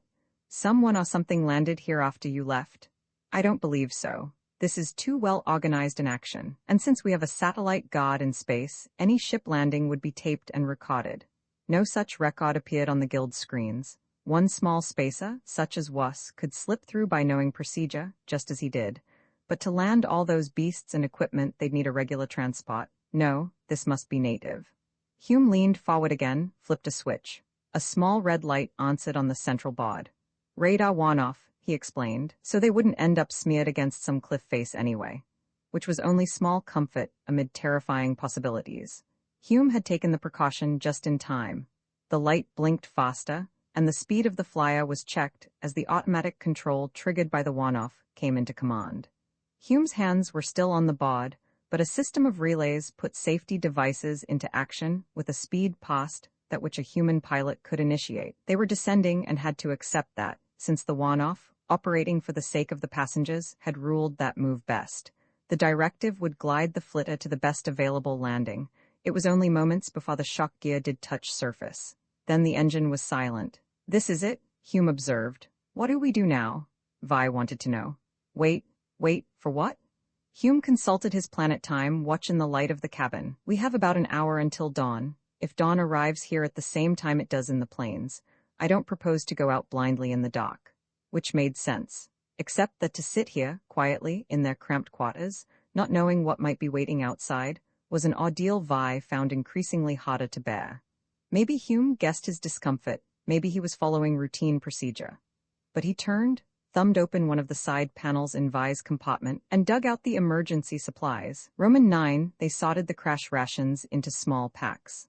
A blanket of the water-resistant, feather-heavy Ozakian spider silk was cut into a protective covering for Vi. That piece of tailoring occupied them, until the graying sky permitted them a full picture of the pocket in which the flitter had landed. The dark foliage of the mountain growth was broken here by a ledge of dark blue stone on which the flyer rested. To the right was a sheer drop, and a landslip had cut away the ledge itself a few feet behind the flitter. There was only a steadily narrowing path ahead, slanting upward. "Can we take off again?" Vi hoped to be reassured that such a feat was possible. "Look up." Vi, backed against the cliff wall, stared up at the sky. Well above them, those globes still swam in unwearied circles, commanding the air lanes. Hume had cautiously approached the outer rim of the ledge, was using his distance glasses to scan what might lie below. No sign yet. Vi knew what he meant. The globes were overhead, but the blue beasts, or any other fauna those balls might summon, had not yet appeared. Shouldering their packs, they started along the ledge. Hume had his ray tube, but Vi was weaponless, unless somewhere along their route he could pick up some defensive and offensive arm. Stones had burst the lights of the islet. They might prove as effective against the blue beasts. He kept watch for any of the proper size and weight. The ledge narrowed. One shoulder scraped the cliff now as they rounded a pinnacle to lose sight of the flitter. But the globes continued to hover over them. "We are still traveling in the direction they want," Vi speculated. Hume had gone to hands and knees to negotiate an ascent so steep he had to search for head and toe holds. When they were safely past that point, they took a breather, and Vi glanced aloft again. Now the sky was empty. "We may have arrived or are about to do so," said Hume. "Where?" Hume shrugged. "Your guess is as good as mine, and both of us can be wrong." The steep ascent did not quite reach the top of the cliff around the face of which the ledge curled. Instead, their path now leveled off and began to widen out so that they could walk with more confidence. Then it threaded into a crevice between two towering rock walls and sloped downward. A path unnaturally smooth, Vi thought, as if shaped to funnel wayfarers on. And they came out on the rim of a valley scented with a wooden-circled lake. They stepped from the rock of the passage onto a springy turf which gave elastically to their tread. Vi's sandal struck a round stone. It started from its bed in the black-green vegetation, turned over so that round pits stared eyelessly up at him. He was faced by the fleshless grin of a human skull. Hume went down on one knee, examined the ground growth, gingerly lifted the lace of vertebrae forming a spine. That ended in a crushed break which he studied briefly, before he laid the bones gently back into the concealing cover of the mossy stuff. That was done by teeth? The cup of Green Valley had not changed. It was the same as it had been when they had emerged from the crevice. But now every clump of trees, every wind-rippled mound of brush promised cover. Vi moistened his lips, diverted his eyes from the skull. "Weathered," Hume said slowly. "Must have been here for seasons, maybe planet years. A survivor from the LB? Yet this spot lay days of travel from that clearing back in the plains. How did he get here? Probably the same way we would have, had we not holed up on that river island. Driven? Perhaps the lone human on Jumala herded up into this dead-end valley by the globes or the blue beasts. This process must have been in action for some time. Why? I can give you 2 reasons." Hume studied the nearest trees narrowly. "First, for some purpose, whatever we are up against wants all interlopers moved out of the lowlands into this section, either to imprison them or to keep them under surveillance. Second," he hesitated. Vi's own imagination supplied a second reason, a revolting one he tried to deny to himself even as he put it into words. That broken spine, food. Vi wanted Hume to contradict him, but the hunter only glanced around, his expression already sufficient answer. "Let's get out of here." Vi was fighting down panic with every ounce of control he could summon, trying not to bolt for the crevice. But he knew he could not force himself any farther into that sinister valley. "If we can?" Hume's words lingered dially in his ears. Stones had smashed the globes by the river. If they still waited out, their Vi was willing to try and break them with his bare hands, should escape demand such action. Hume must have agreed with those thoughts. He was already taking long strides back to the cliff entrance, but that door was closed. Hume's foot, raised for the last step toward the crevice corridor, struck an invisible obstruction. He reeled back, clutching at Vi's shoulder. "Something's there." The younger man put out his hand questingly. What his fingers flattened against was not a tight, solid surface, but rather an unseen elastic curtain which gave a little under his prodding and then drew taut again. Together they explored by touch what they could not see. The crevice through which they had entered was now closed with a curtain they could not pierce or break. Hume tried his ray tube. They watched thin flame run up and down that invisible barrier, but not destroy it. Hume relooped the tube. "The trap is sprung. There may be another way out," but Vi was already despondently sure there was not. Those who had rigged this trap would leave no bolt holes. But because they were human and refused to accept the inevitable without a fight, the captives set off, not down into the curve of the cup, but along its slope. Tongues of brush and tree clumps brought about detours, which forced them slowly downward. They were well away from the crevice when Hume halted, flung up a hand in silent warning. Vi listened, trying to pick up the sound which had alarmed his companion. It was as Vi strained to catch a betraying noise that he was first conscious of what he did not hear. In the plains there had been squeaking, humming, chitterings, the vocalizing of myriad grass-dwellers. Here, except for the sighing of the wind and a few insect sounds, nothing. All inhabitants bigger than a Jumalan fly might have long ago been routed out of the land. To the left. Hume faced about. There was a heavy thicket there, too stoutly grown for anything to be within its shadow. Whatever moved must be behind it. Vi looked about him frantically for anything he could use as a weapon. Then he grabbed at the long bush knife in Hume's belt sheath. 18 inches of trifold steel gleamed wickedly, its hilt fitting neatly into his fist as he held it point up, ready. Hume advanced on the bush in small steps, and Vi circled to his left a few paces behind. The hunter was an expert with ray tube. That, too, was part of the necessary skill of a safari leader. But Vi could offer other help. He shrugged out of the blanket pack he had been carrying on his back, tossed that burden ahead. Out of cover charged a streak of red to land on the bait. Hume blasted, was answered by a watercat's high-pitched scream. The feline writhed out of its life in a stench of scorched fur and flesh. As Vi retrieved his clawed pack, Hume stood over the dead animal. Odd. He reached down to grasp a still twitching foreleg, stretched the body out with a sudden jerk.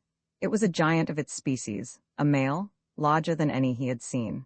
But a second look showed him those ribs starting through mangy fur invisible hoops, the skin tight over the skull, far too tight.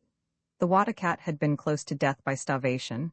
Its attack on the men probably had been sparked by sheer desperation. A starving carnivore in a land lacking the normal sounds of small birds and animal life, in a valley used as a trap. No way out and no food. Vi fitted one thought to another out loud. Yes, pin the enemy up, let them finish off one another. But why? Vi demanded. Least trouble that way. There are plenty of watercats down on the plains. All of them couldn't be herded up here to finish each other off. It would take years, centuries. This one's capture may have been only incidental, or done for the purpose of keeping some type of machinery in working order. Hume replied. I don't believe this was arranged just to dispose of watercats. Suppose this was started a long time ago, and those who did it are gone, so now it goes on working without any real intelligence behind it. That could be the answer, couldn't it? Some process triggers into action when a ship sets down on this portion of Jumala. Maybe when one planet's under certain conditions only? Yes, that makes sense. Only why wasn't the first patrol explorer flaming in here caught? And the survey team? We were here for months, cataloging, mapping, not a whisper of any such trouble. That dead man, he's been here a long time. And when did the Lago drift disappear? 5, 6 years ago, but I can't give you any answers, I have none. It began as a low hum, hardly to be distinguished from the distant howling of the wind. Then it slid up scale, until the thin wail became an ululating scream torturing the ears, dragging out of hiding those fears of a man confronting the unknown in the dark. Hume tugged at Vi, drew the other by force back into the brush.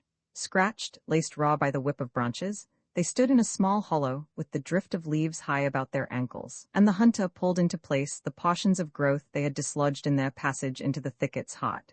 Through gaps they could see the opening where lay the body of the watercat. The whale was cut off short, that cessation in itself a warning. Vi's body, touching earth with knee and hand as he crouched, picked up a vibration. Whatever came towards them walked heavily. Did the smell of death draw it now? Or had it trailed them from the closed gate?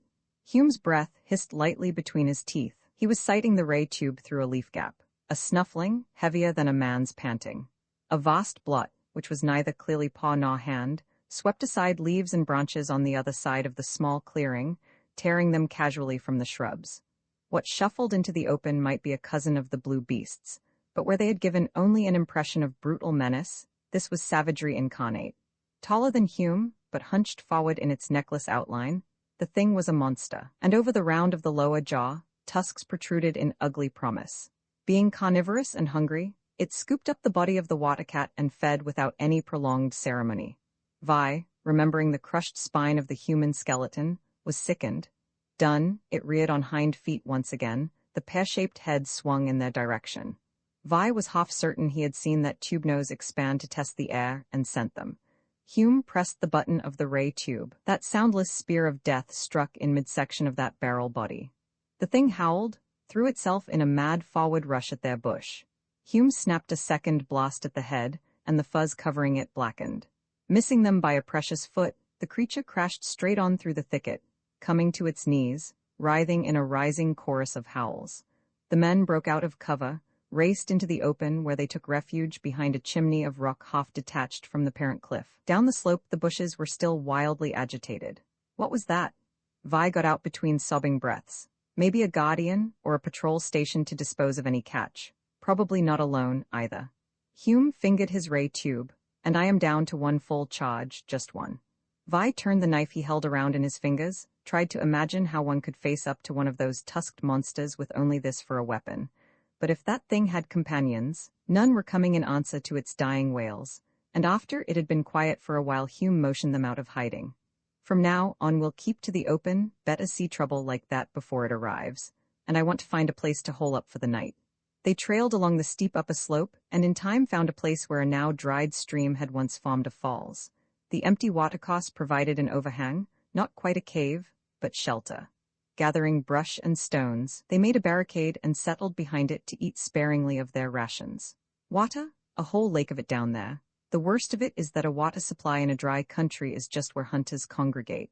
That lake's entirely walled in by woodland and provides cover for 1,000 ambushes. We might find a way out before our water bulbs fail, Vi offered. Hume did not answer directly. A man can live for quite a while on very thin rations, and we have tablets from the Flitter emergency supplies. But he can't live long without water. We have 2 bulbs. With stretching that is enough for 2 days, maybe 3. We ought to get completely around the cliffs in another day. And if we do find a way out, which I doubt, we're still going to need water for the trek out. It's right down there waiting until our need is greater than either our fear or our cunning. Vi moved impatiently, his blanket-clad shoulders scraping the rock at their backs. You don't think we have a chance? We aren't dead. And as long as a man is breathing, and on his feet with all his wits in his skull, he always has a chance. I've blasted off-world with odds stacked high on the other side of the bod. He flexed that plaster-flesh hand which was so nearly human, and yet not by the fraction which had changed the course of his life. I've lived on the edge of the big blackout for a long time now. After a while you can get used to anything. One thing I would like to get at the one who set this trap, commented Vi. Hume laughed with dry humor. After me, boy, after me, but I think we might have to wait a long time for that meeting.